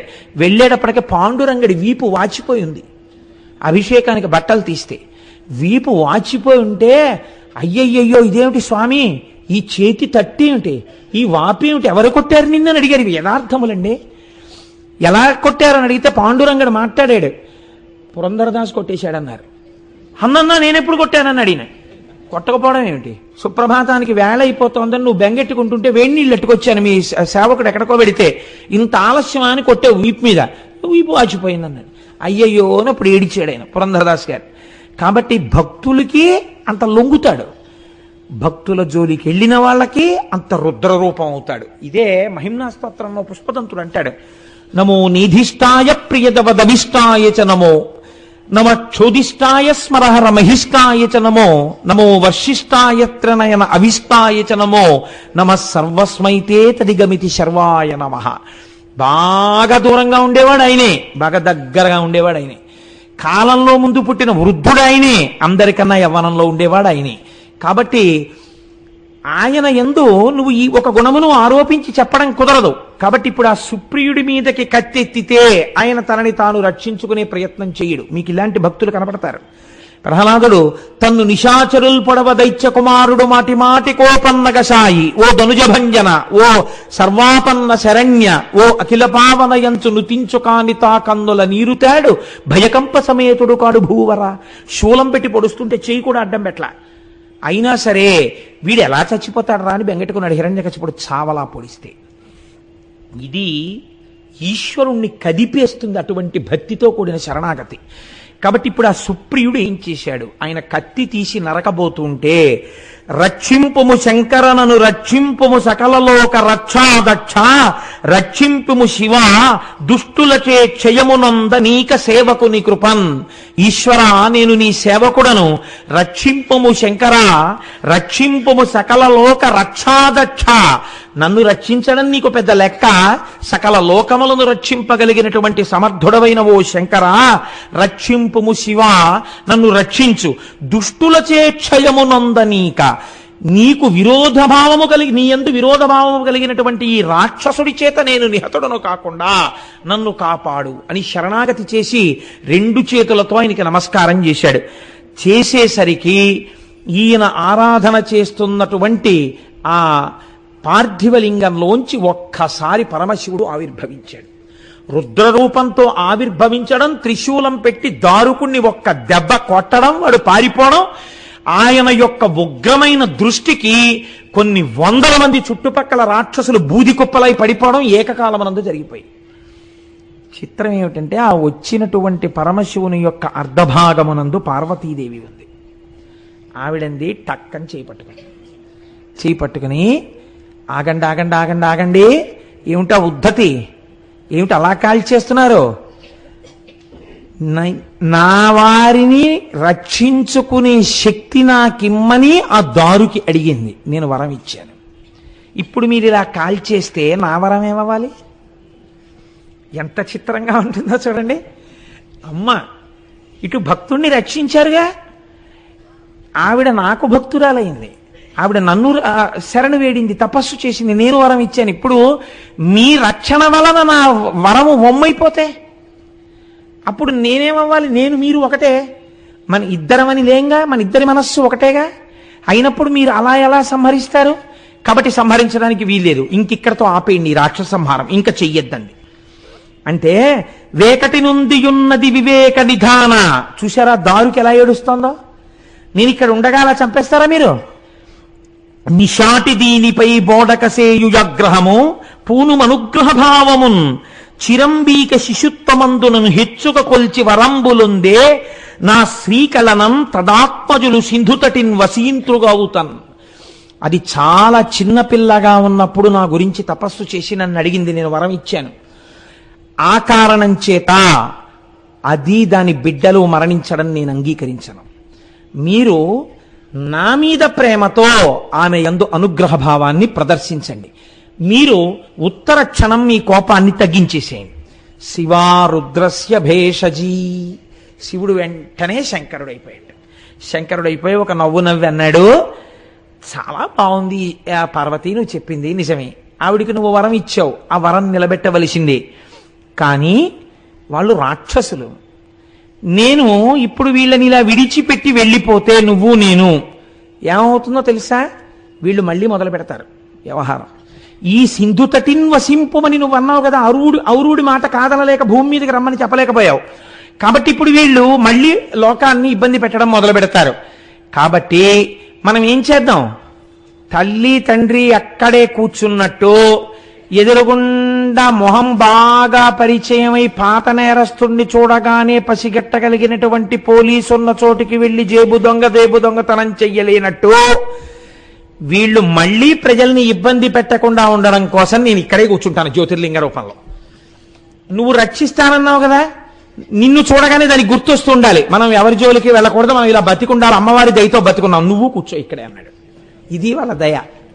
నేను మీకు ఇదే నేపథ్యం చెప్పాను. అందుకే ఇలా మరి ఉంటుందా అండి అంటే, ఏం తల్లిదండ్రులకి లేదా 10 మంది పిల్లల్లో పాడైపోయిన ఓ పిల్లాడి మీద ప్రేమ లేదా? అలా జగత పితరవు వందే పార్వతీ పరమేశ్వరం వాళ్ళకుంటే వాళ్ళ విశాల హృదయాన్ని మీరు ఎందుకు తక్కువ చేసి అర్థం చేసుకుంటున్నారు? ఏమి విశాల హృదయం, ఏమి విశాల హృదయం అని మీరు ముచ్చట పడిపోవద్దు. కాబట్టి ఇప్పుడు శంకరుడు అన్నాడు, రాణిలో నీ మనంబరసి రక్కసె నొక్కతే గాటు నిపుడు పుబోని తదీయ నందనులు పొల్పుగ నిందు వసింత్రు నేన నిద్రానతలింగ రూపమున తప్పక ఇందునయందు మానవత్రాణము కోరి నీవటులే రానదరలివ్వగా ఉండుమిచ్చటం. ఈవిడ పిల్లల్ని నేను ఏ బాధ పెట్టకుండా వాళ్ళు పెరిగేటట్టు సంతోషంగా ఉండేటట్టు ఈ సింధు తటిన్ వారు ఉండేటట్టు నేను అనుగ్రహిస్తాను. వీళ్ళు ఎవరి జోలికి వెళ్లకుండా నేను జ్యోతిర్లింగమై ఇక్కడే ఉంటాను. నా భక్తులైన వాళ్ళు వచ్చి ఇక్కడ నమస్కరిస్తుంటే వాళ్ళు చేష్టలుడికి ఏమీ చేయలేక వాళ్ళు అలా చూసి వెళ్ళిపోవాలంతే. జోలికి రావడానికి వీల్లేదు. నేను ఇక్కడ కాపలా కూర్చుంటా జ్యోతిర్లింగంగా. వాళ్ళకి గుర్తుండడానికి, నీ వలన బతుకుతున్నామని గుర్తుండడానికి నువ్వు కూడా కూర్చో అన్నాడు. అంటే అమ్మవారంది, మీరు ఇంత గొప్ప పూజలు అందుకున్నారు కనుక, అంటే నా మాట పాటించి చంపకుండా పిల్లలనక పెద్దలనక తప్పు మార్గంలో ఉన్న పిల్లలనక మంచి మార్గంలో ఉన్న పిల్లలనక అందరినీ పిల్లలుగా ఏకకాలమునందు తప్పు మార్గంలో ఉన్న పిల్లలు అలా చూస్తూ అమ్మో స్వామి మనం నమస్కరించకపోతే మళ్ళీ లేచాడంటే ఇబ్బంది అని చెప్పి నమస్కరించేటట్టుగా పూజలు అందుకుంటున్నారు. సరే మీ భక్తులైన వాళ్ళు ఎలాగో వచ్చి నమస్కారం చేస్తున్నారు. ఈశ్వర ఇంత విచిత్రమైన రూపం కాబట్టి మీరు ఏ పేరుతో పిలుస్తున్నారు? అంది నాగనాథుడన్న పేరుతో పిలుస్తున్నానన్నాడు. నువ్వే పేరుతో పిలుస్తావో తెలుసా? ఈశ్వరి నాగేశ్వరి అని పేరుతో విలువు అన్నాడు. కాబట్టి ఇప్పుడు ఈశ్వరుడు నాగనాథుడయ్యాడు, ఈశ్వరి నాగేశ్వరి అయింది. అయి ఇద్దరూ ఆ తటమునందు జ్యోతిర్లింగమునందు వెలిశారు. ఎవరైనా వచ్చి దర్శనం చేస్తే దర్శనం చేసినటువంటి వాళ్ళకి మళ్ళీ అదిగో అలా తప్పు మార్గంలో వెళ్లకుండా జన్మ జన్మాంతరముల యందు కూడా మన ఇద్దరి పాదపద్మముల యందు చెక్కు చెదరని భక్తి ప్రపత్తులు వాళ్ళు కలిగి ఉండేటట్టుగా అనుగ్రహిస్తాను. అది లేకేగా వాళ్ళు అలా పాడయ్యారు. అలా పాడవకుండా అనుగ్రహిస్తాను, ఇది నా శపథమని స్వామి నాగనాథుడిగా ఆ తీరమునందు వెలిసి ఉన్నాడు. కాబట్టి మనం నాగనాథ క్షేత్రాన్ని తప్పకుండా వెళ్ళాలి. వెళ్ళి మనుష్య జన్మ ఎత్తినవాడు దర్శనం చెయ్యాలి. చెయ్యడం వల్ల ఏమవుతుంది మీరు చూడండి. ఈ శరీరము దేని వలన వస్తుంది అంటే, ఈ శరీరమును ఇచ్చేటప్పుడు ఈశ్వరుడికి ఏం ప్రమేయం ఉండదు. ఆయన తన యొక్క వివేచనని ప్రయోగించి మీకు శరీరమును ఇవ్వరు. దేన్ని బట్టిస్తారో తెలుసా అండి? మీరు చేసేటటువంటి పాపపుణ్యాల్ని గుప్తంగా కూర్చుని లోపల రాస్తూనే ఉంటాడు. ఆయనే చిత్రగుప్తుడు. కంచిలో ఆయనకు ఒక గొప్ప గుడి ఉంది, బస్ స్టాండ్ పక్కనే. కాబట్టి మమ్మల్ని ఎందుకు తీసుకెళ్ళలేదు అని అడగండి. మనకున్న టైం మీకు తెలుసు కదా మొన్న, అందుకని. కాబట్టి ఆ చిత్రగుప్త దేవాలయం అందుకే వచ్చింది. ఆయన అన్నీ రాస్తూ ఉంటాడు. అన్నీ రాస్తున్నప్పుడు చిత్రం ఏమిటో తెలుసా అండి? ఇందుకే మనుష్య జన్మ యందు ఉపాసన యొక్క బలము వచ్చినది. మీరు ప్రయత్నపూర్వకంగా ఒంట్లో ఓపికున్నప్పటి నుంచి భగవంతుని యొక్క పాదముల వైపుకి మనస్సు తిప్పటాన్ని అలవాటు చెయ్యలేదనుకోండి, ఒక కష్టం వచ్చింది, ఈశ్వర నువ్వున్నావు, నువ్వు రక్షిస్తావు అని ఈశ్వరుడికి చెప్పుకోవడం అలవాటు అవ్వలేదు. ఒక సుఖం వచ్చింది, ఈశ్వర ఇది నీ అనుగ్రహము, ఈ సుఖం వచ్చింది అని చెప్పడం మీకు అలవాటు కాలేదు. మీకు ఎప్పుడూ భగవంతుడితోటి నిరంతర సంబంధం ఏర్పడలేదు. ఇలా ఏర్పడకపోతే ఏమవుతుందో తెలుసా అండి? మనస్సు మీరు చెప్పిన మాట వింటుంది. మీరు ప్రయత్నపూర్వకంగా ఆ భగవంతుని యొక్క స్వరూపాన్ని చూడు, చక్కగా అది చూడు, ఆ భాగవతం చూడు, ఆ రామాయణం చూడు, మీరు ఇది అలవాటు చేసేస్తూ వచ్చేస్తున్నారు అనుకోండి, కాలగతిలో శరీరం ఏమైపోతుందంటే జర్జరీభూతం అయిపోతుంది, ఇది ముడతలు పడిపోతుంది. ఒకనాడు ఇన్నాళ్ళు జీతం ఇచ్చి ఉద్యోగం చేయించుకున్న వాళ్ళు అంటారు, ఇంకా మీరు మాకు అవసరం లేదండి మేస్టారు, ఏదో నెలకి ఇంత భత్యం పంపిస్తుంటాం, మీరు ఇంటికి వెళ్ళిపోవచ్చు అని చెప్తారు. ఇంటికి వెళ్ళిపోయినప్పుడు ఏమవుతుందంటే వీడికి ఆలంబనం లేదు మనస్సులో. వీడు ఓపికన్నన్నాళ్ళు ఏం చేశాడంటే పనికిమాలిన వస్తువులన్నీ పట్టుకున్నాడు. పట్టుకోవడం వల్ల ఏమైపోతుంది, మీరు ఇంటికి వెళ్ళిపోయినా ఇప్పుడు ఇంట్లో వాళ్ళు అంటారు రిటైర్ అయిపోయారు కృష్ణారామ అనకూడదు అంటాడు. ఎలా అంటాడు పాపం వాడికి ఏది ఆలంబనం, వాడికి రాదా మాట. వాడికి ఎంతసేపు ఏమొస్తుందంటే, నేను కొంతమందిని చూసి తెల్లపోయానండి. ఉపన్యాసం అంతా విన్న తర్వాత మీరు వాళ్ళని పలకరిస్తే, ఇవాళ చెప్పిన దాంట్లోనండి ఈ మాట ఎంతనే చేత కానివాడినైనా ఎక్కడో అక్కడ ఏదో ఒక మాట హృదయాన్ని స్పృశించగలిగి ఉండాలి కదండి, ఆర్ద్రత కలిగిన గుండె అయితే. వెంటనే ఏమో నీకు గుర్తుందా, ఫలానా అప్పుడు వాడు ఉండేవాడు, వాడు వచ్చాడా ఇవాళ, కాసేపు మాట్లాడుకున్నాం, ఎంత సంతోషంగా గడిపానోనయా అని చెప్పేసి అసలు ఈ ఈశ్వర సంబంధం గురించి వాళ్ళ నోటి వెంట ఏ మాట రాదు అసలు. అంటే వాళ్ళు ఇక్కడ కూర్చున్నా వాళ్ళ మనస్సు వేరొక దాన్ని పట్టుకుని ఉంటుంది. కూర్చుంటారు, అది కూడా కొంత పుణ్యమే అనుకోండి, ఏదో కాయికంగా రావడం. కాబట్టి అలాంటి వాళ్ళు ఈ సభలో లేరు నాకు తెలుసు. ఇక్కడికి వచ్చిన వాళ్ళు పుణ్యాత్మలే. కాబట్టి అలాంటి వాడు ఎవరైనా ఉంటే నేను ఒకడే ఉన్నానేమో. కాబట్టి ఇప్పుడు ఏమవుతుంది, మనస్సుకి ఆలంబనం దొరకకపోతే ప్రమాదం ఎక్కడొస్తుందో తెలుసా అండి? ది లాస్ట్ జడ్జిమెంట్ ఒకటి ఉంటుంది. ఆఖరి ఊపిరి వదిలిపెట్టేస్తుంటాడు. అది వదిలిపెట్టిన ఊపిరవచ్చు, తీసిన ఊపిరవచ్చు. ఆ తీసిన ఊపిరి మళ్ళీ వదలకపోవచ్చు, వదిలిన ఊపిరి తర్వాత ఇంకా తీయకపోవచ్చు. కాబట్టి మృత్యువు సన్నిహితంగా ఉంది. ఇప్పుడు వదిలిపెట్టేసే ముందు మనస్సు దేని మీద ఆధారపడుతుందో తెలుసా అండి? ఊపిరి మీద ఆధారపడుతుంది. ఊపిరి మీరు తీస్తే మనస్సు కదులుతుంది, ఊపిరి తీయకపోతే మనస్సు ఆగిపోతుంది. అందుకే ప్రాణాయామం చేస్తే మనస్సు నిశ్చలంగా ఉంటుంది. అందుకే పూజ చేసేటప్పుడు ప్రాణానాజంజ అని అంటే మనం ముక్కు పట్టుకుని వదిలేస్తాం. ముక్కు పట్టుకోమని కాదు, ప్రాణాయామం చేయమని. అనారోగ్యంతో ఉన్న వాళ్ళు కూడా లఘు ప్రాణాయామం చెయ్యాలి అని శాస్త్రం. కాబట్టి మీరు ప్రాణాయామం చేయగానే మనసు నిశ్చలంగా నిలబడుతుంది. అలాగా అప్పుడు నిలబడిన మనస్సుతో మీరు ఈశ్వరుణ్ణి ఆరాధించాలి. ఇప్పుడు ఏమవుతుంది, వీడికి పూర్వం అలవాటు లేదు, మనస్సు పట్టుకోలేదు. కానీ ఇప్పుడు ఇది ఆగిపోతోంది. ఊపిరి ఆగిపోతున్నప్పుడు ఆ మనస్సు అలా నిలబడిపోతుంది. నిలబడిపోయేటప్పుడు ఇది ఏం చేస్తుందంటే, బతికిన నాళ్లలో బాగా భావనా వ్యగ్రతతో దేన్ని పట్టుకున్నాడో, ఏది పట్టుకోవడానికి మనస్సు బాగా అలవాటు పడిందో దాన్ని ప్రొజెక్ట్ చేస్తుంది, దాన్ని చూపిస్తుంది. ఎందుకని? మీరు దానికి అలవాటు చేశారు. అది బాగా, అది మైనం ముద్ద, దాని మీద మీరు ఏ మూస పెడితే ఆ ముద్ర ఇస్తుంది. ఇప్పుడు దాన్ని పైకి తీసుకొస్తుంది. ఒక ఉదాహరణకి నేను మీకు అంటే మార్కండేయ పురాణంలోంచి దీన్ని అనుసంధానం చేస్తున్నాను. ఐశ్వర్యం మీద భ్రాంతి ఉండిపోయింది ఒక ఆయనకి. ఇంత డబ్బుంది, ఇన్ని భూములున్నాయి, ఈ కాగితాలు అక్కడిట్టాను, ఈ బంగారం ఎక్కడిట్టాను, దీనికి తెలుసో తెలీదో, ఏమైపోతాయో, పిల్లలు పాడు చేస్తారో, బుర్ర నిండా డబ్బు గురించి ఆలోచిస్తూ ఆగిపోయింది. ఎందుకంటే దాని గురించి ఆలోచించాడు బతుకంతా. ఆగిపోతే ఈశ్వరుడు ప్రమేయం పెట్టుకోడండి. వెంటనే ఏం చేస్తాడంటే, తలలో డబ్బు గురించి కదా పెట్టుకున్నావు, ఈశ్వరుడు ఉద్ధరించడానికి ప్రయత్నిస్తాడు. ఆయన ఏం చేస్తాడంటే, బాగా చీకటిగా ఉన్న చోట భోషాణం కింద చేరి పడుకునే జన్మనిస్తాడు. ఒక కట్లపామో, ఒక తేలో, ఒక జిర్రో కింద వెళ్ళి అక్కడ పడుకుంటాడు. భోషాణం కదపరగా అక్కడ ఉంటాడు. ఎప్పుడో సంక్రాంతి వస్తోందని సున్నాలు వేయడానికో ఇప్పుడు, అది కూడా చిత్రం ఏమిటో తెలుసా అండి, అది కదుపుతారు. కదిపితే ఈ తేలో ఏదో భోషాణం కదుపుతున్నప్పుడు ఎవడుంటాడండి, సేవకులకు అప్పచెప్తారంటే కొడుకు నించుంటాడు అక్కడ. కదుపుతున్నప్పుడు కొడుకు అక్కడి నుంచి జాగ్రత్తగా తోయిండంటాడు, లోపల వాటి చప్పుడు అందరి చెవులో పడకుండా. కదుపుతుంటే ఈ తేలో ఏదో బయటకు వస్తుంది. కొడుకు ఏం చేస్తాడో తెలుసా అండి, గబగబా కర్ర తీసి ఆ తల మీద కొట్టి చంపుతాడు. తల ప్రాణం తోకకెళ్ళి చస్తుంది. అది చచ్చే ముందు ఏడుస్తుంది. దీని మీద భ్రాంతితో ఇక్కడ కూర్చున్న ఒంటి నిండా విషంగా మారింది ఈ ఆలోచన. వాడే కొట్టాడు నెత్తి మీద, చచ్చా. ఇప్పుడు మళ్ళీ ఇంకో దాని గురించి ఏడుస్తుంది, ఇంకో దాంట్లో పోతుంది. మనుష్య జన్మ తర్వాత మనుష్య జన్మ రావడం శాస్త్రమునందు నిర్దేశింపబడలేదు. బాగా గుర్తుపెట్టుకోండి.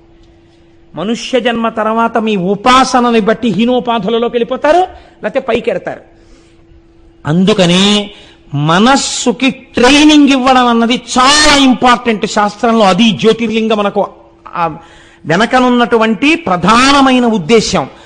అవగుణములను పక్కకి తీసేస్తుంటే భగవద్భక్తుల్ని, భగవంతుణ్ణి పట్టుకోవడానికి అలవాటు పడిపోయింది అనుకోండి.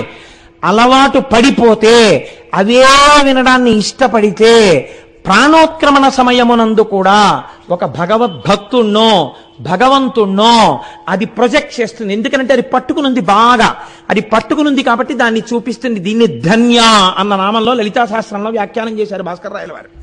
ఇప్పుడు ఏ మంచిని పట్టుకుందో దాన్ని బట్టి ఉపాధిని మారుస్తాను.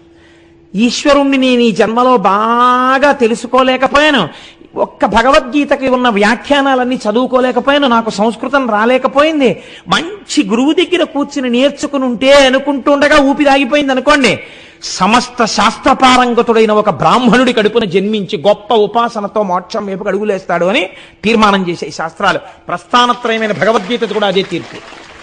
కాబట్టి ఇప్పుడు ఏమైంది, నీ మనస్సుకి ఆలంబనము చాలా ప్రధానము. అది మీకు అందించడం, జ్యోతిర్లింగముల ఆవిర్భావము వెనక ఇవి ఉండడానికి కారణము అదే. మీరు ఇలా పట్టుకోవడానికి ఇది తప్ప వేరొక ఆధారము లేదు. ఇప్పుడు జ్యోతిర్లింగం అంటే విని వెళ్ళేది కాదు. 12 జ్యోతిర్లింగములలో ఏ 12 కారణములు ఉన్నాయి. నేను మొన్నటి రోజున ఒక చోట చెప్పింది ఇదే. మీరు ఒక నోట్స్ ప్రిపేర్ చేసుకోగలగాలి, తరచు దాన్ని రిఫర్ చేసుకుంటూ ఉండాలి, మనస్సుకు ఆలంబనం ఇస్తూ ఉండాలి, మనస్సునటి వైపుకి తిప్పుకుంటూ ఉండాలి. దాని వలన ఉద్ధరణ జరుగుతుంది. ఇందుకే శంకరాచార్యుల వారు శివానంద లహరిలో మాట చెప్పారు, శరీరము రావడం నా చేతిలో లేదు, నీ చేతిలో కూడా లేదు ఈశ్వర, నువ్వు ఇవ్వలేవు మనుష్య జన్మ. ఎందుకు ఇవ్వలేవు? నా పాపపుణ్యాల్ని బట్టి నువ్వు ఇవ్వాలి తప్ప వీడికి మళ్లీ మనుష్య జన్మనిచ్చే అధికారం నీకు లేదు, ఈశ్వరుడికి లేదు అధికారం. కాబట్టి నువ్వేం చెయ్యగలవు? నా పాపపుణ్యాల్ని బట్టి శరీరం ఇస్తావు, శంకరులు దయామయుడు కాబట్టి, జగద్గురువు కాబట్టి మనందరం చెప్పుకోగలిగినటువంటి ఒక గొప్ప శ్లోకాన్ని ఇచ్చేశారు. ఇప్పుడు ఆయన అన్నారు, పాపపుణ్యాలు ఇప్పటికే అలవాటైపోయి మనసుని నియంత్రించడం చేత కాని స్థితికి వెళ్ళిపోయి ఉంటే ఎలా ఇప్పుడు నా బ్రతుకు? అస్తమానం ఓ శ్లోకం చెప్పు భగవంతుడి దగ్గర అన్నారు. ఏమిటో తెలుసా అండి, అది శంకరాచార్యులు వారా చెప్పవలసింది.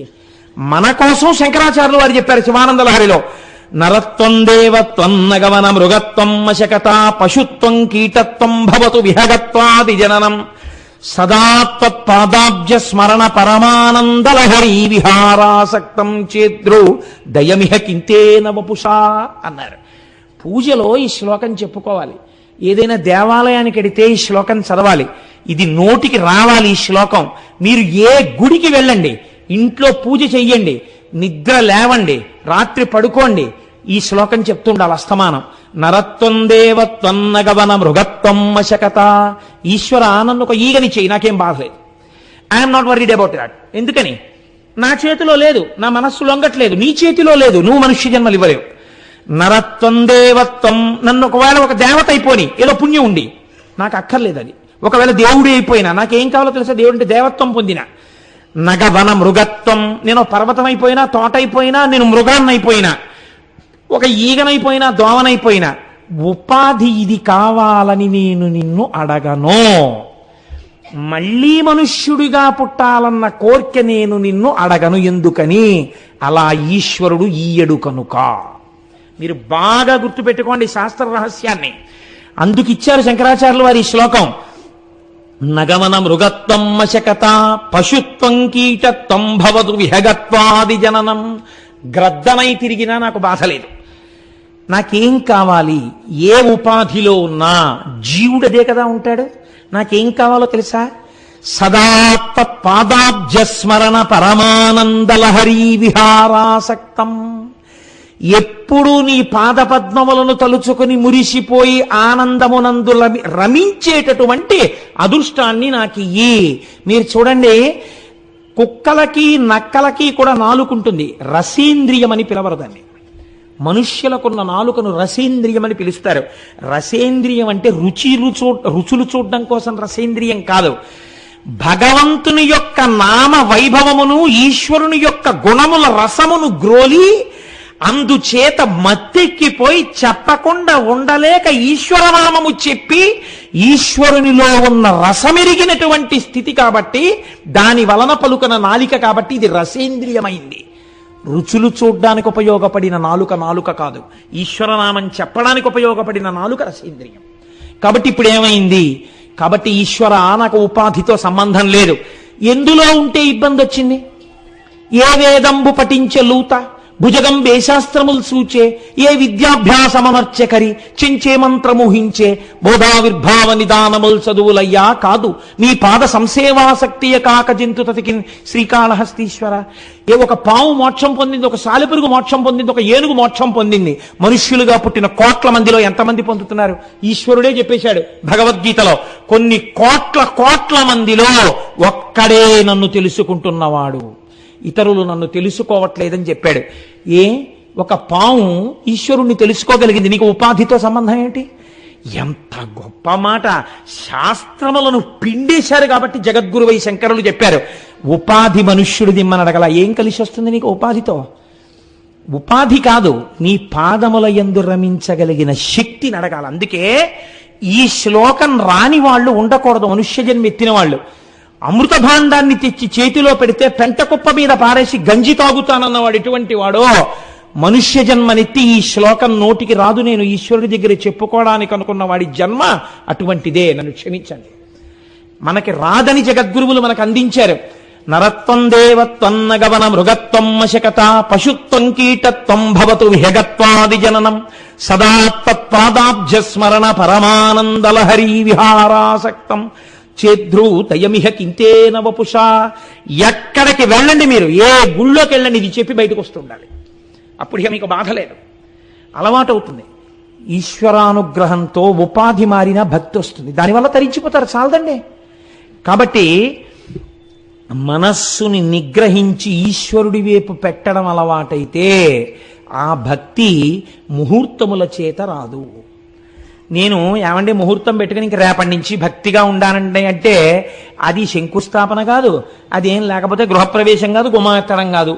భక్తిగా ఉండడం ఈశ్వరానుగ్రహం. భక్తి అంటే ఏమిటో సరిగ్గా తెలియడం ఈశ్వరానుగ్రహం. సరిగ్గా తెలిసిన భక్తి యందు మనస్సు నిలబడడం ఈశ్వరానుగ్రహం. ఆ అనుగ్రహం నా దర్శన మాత్రము చేత ఇచ్చేస్తానన్నాడు నాగనాథుడు. కాబట్టి చూడండి, ఎంత అందమైనటువంటి ఎంత గొప్ప వరాన్ని శంకరాచార్యులు వారు అడిగారో ఆ వరాన్ని మనకి కటాక్షించడానికి నాగనాథుడు ఉన్నాడు. పూర్వం తీర్థయాత్ర చెయ్యండి తీర్థయాత్ర చెయ్యండి అని ఎందుకనేవారో తెలుసా అండి? తీర్థయాత్ర చేసే ముందు తీర్థయాత్రకి వెడుతున్నటువంటి క్షేత్రము యొక్క వైశిష్ట్యము తెలియాలి, తెలిసి చెప్పాలి. నన్ను క్షమించండి, మిమ్మల్ని ఒక మాట అడుగుతాను. కృత్తికా దీపోత్సవము అని ఒకటి జరుగుతుంటుంది. కార్తీక దీపం పెట్టారు అంటారు, తిరువన్నామలైలో కూడా పెడతారు. తిరువన్నామలైలో కార్తీక దీపం చూసినా, కార్తీక పౌర్ణమి నాడు శివాలయం దగ్గర కార్తీక దీపం చూసినా, కార్తీక పౌర్ణమి నాడు ఉపవాసాలుండి ఇంట్లో దీపాలు పెట్టామంటారు. ఇంట్లో దీపాలు పెట్టినా, మహాశివరాత్రి నాడు అర్ధరాత్రి 12 గంటలకి ఈశ్వరావిర్భావముగా ఒక జ్యోతిని చూసినా ఒక శ్లోకం చెప్తే తప్ప ఫలితము రాదు. ఒక శ్లోకం చెప్పాలి.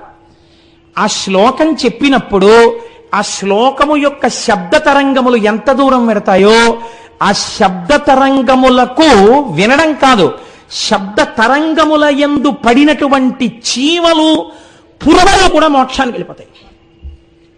రేపు మహాశివరాత్రి నాడు ఇదే అయ్యప్ప స్వామి దేవాలయంలో ఖచ్చితంగా అర్ధరాత్రి 12 గంటలకి ఒక జ్యోతిర్లింగం, ఆనందంలో అలా అంటున్నాను, ఒక జ్యోతిర్లింగ దర్శనం మీరు చేస్తారు. అది చేసే ముందు మీ అందరికీ ఆ శ్లోకాన్ని నేర్పుతాం. ఒక 2-3 రోజుల ముందు మనందరం గొంతెత్తి ఆ శ్లోకాన్ని చెప్తాం. మహాశివరాత్రి నాడు 12 గంటలకి, జన్మానికొక్క శివరాత్రి. మనం అది బాగా జ్ఞాపకం చేసుకుని ప్రతి కార్తీక పౌర్ణమికి ఇంట్లో మీరు ఆ శ్లోకాన్ని చదువుకుందరు. కానీ ఆ శ్లోకాన్ని లింగావిర్భావం గురించి శివరాత్రికి ముందు నేను చెప్తాను కాబట్టి, అదృష్టవశాత్తు ఉత్తరాయణంలో చెప్పుకుంటున్నాం కనుక అన్ని వాటికి ముందు ఆయా విశేషాలు చెప్పుకుని ఆయా ఉత్సవాలు మనం చేసుకునే అదృష్టాన్ని ఈశ్వరుడు మనకి ఇచ్చాడు కాబట్టి అలా వాటిని చేసుకుందాం. అది కాబట్టి ఇప్పుడు మీరు మనస్సులో దాన్ని స్మరించి ఎంత సంతోషాన్ని పొందవలసినటువంటి చరిత్ర కలిగినటువంటి జ్యోతిర్లింగమో అది మీరు ఒక్కసారి అవధరించండి. జీవితంలో తప్పకుండా అందుకే తీర్థయాత్ర చేసినప్పుడు ఆయా క్షేత్రములకు వెళ్ళినప్పుడు దాని గురించి తెలుసుకుని ఏ శ్లోకం చెప్పాలో ఆ శ్లోకం చెప్పి ఏది మీరు అడగాలో అది అడగాలి అక్కడ. అంతేగాని వెళ్ళామంటే వెళ్ళాం, వచ్చామంటే వచ్చాం వల్ల ఉపయోగం ఏమిటండి? దానివల్ల ఉపయోగం ఉండదు. వెళ్ళినప్పుడు దానికి తగిన పని మీరు చేసేస్తూ ఉండాలి. అంటే మేము చేసినవన్నీ బూడిదైపోయినట్టే అనుకోకండి. మీ అమాయకత్వము చేత ఈశ్వరుడు మీకు పరిపూర్ణం చేస్తాడు దాన్ని. అది కూడా ఉంటుంది ఈశ్వర శక్తి అందు. ఇప్పుడు నేను మీకు ఘుష్మేశ్వర జ్యోతిర్లింగాన్ని విజ్ఞాపన చేస్తాను. ఇవాళతో జ్యోతిర్లింగాలు పూర్తి చేసే సమర్థతని కటాక్షించమని నేను ఇవాళ ఉదయం దక్షారామం వెళ్ళి ఈశ్వరుణ్ణి వేడుకొని వచ్చాను. కనుక ఘుష్మేశ్వర జ్యోతిర్లింగము, దీనికి నమస్కారం చేస్తూ ఒక మాట చెప్తారు పెద్దలు. ఈశ్వర, ఎన్ని జన్మల తర్వాతనో నా చేత ఈ ఉపాధిలో నువ్వు ప్రవేశించి 12 జ్యోతిర్లింగములను గురించి ఉత్తరాయణంలో ప్రసంగం చేయించావు. ఇంతమంది విని సంతోషించారు, ఇంతమంది సంతోషమునకు నా వాణిని కారణం చేశావు. అటువంటి వాక్కు నాకు ఏమీ చేత కాకపోయినా ఇచ్చి నా చేత 12 జ్యోతిర్లింగములను చెప్పించినటువంటి నీకు నేను కృతజ్ఞుడనై, దగ్గరలో ఉన్న దక్షిణ కాశీ అని కాశీలలో ఒకటిగా పిలవబడినది కనుక, వ్యాసుడంతటి వాణ్ణి అనుగ్రహించినది కనుక నేనేమివ్వగలను తండ్రి, నీ సమక్షానికి వచ్చి ఒక్కసారి శిరస్సు ఉంచి నమస్కరిస్తాను అని వెళ్ళి ఒక్కసారి నమస్కరించి వచ్చాను దక్షారామంలో ఇవాళ. కాబట్టి ఆ ఘుష్మేశ్వర జ్యోతిర్లింగం గురించి ఏమంటారో చూడండి. ఇలాపురే రమ్య విశాలకేస్మిన్ సముల్లసంతంచ జగద్వరేణ్యం వందే మహూదరతర స్వభావం ఘుష్మేశ్వరాఖ్యం శరణం ప్రపద్యే. ఈ శివలింగం గురించి చెప్పేటప్పుడు ఒక విశేషణాన్ని చెప్తున్నారు.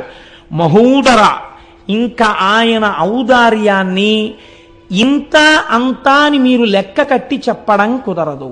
అంతటి ఔదార్యమున్నవాడు, ఈ పని చేస్తే ఇంతిస్తాడు అని మీరు చెప్పలేరు. అంతటి ఉదార స్వభావము కలిగినటువంటి వాడు.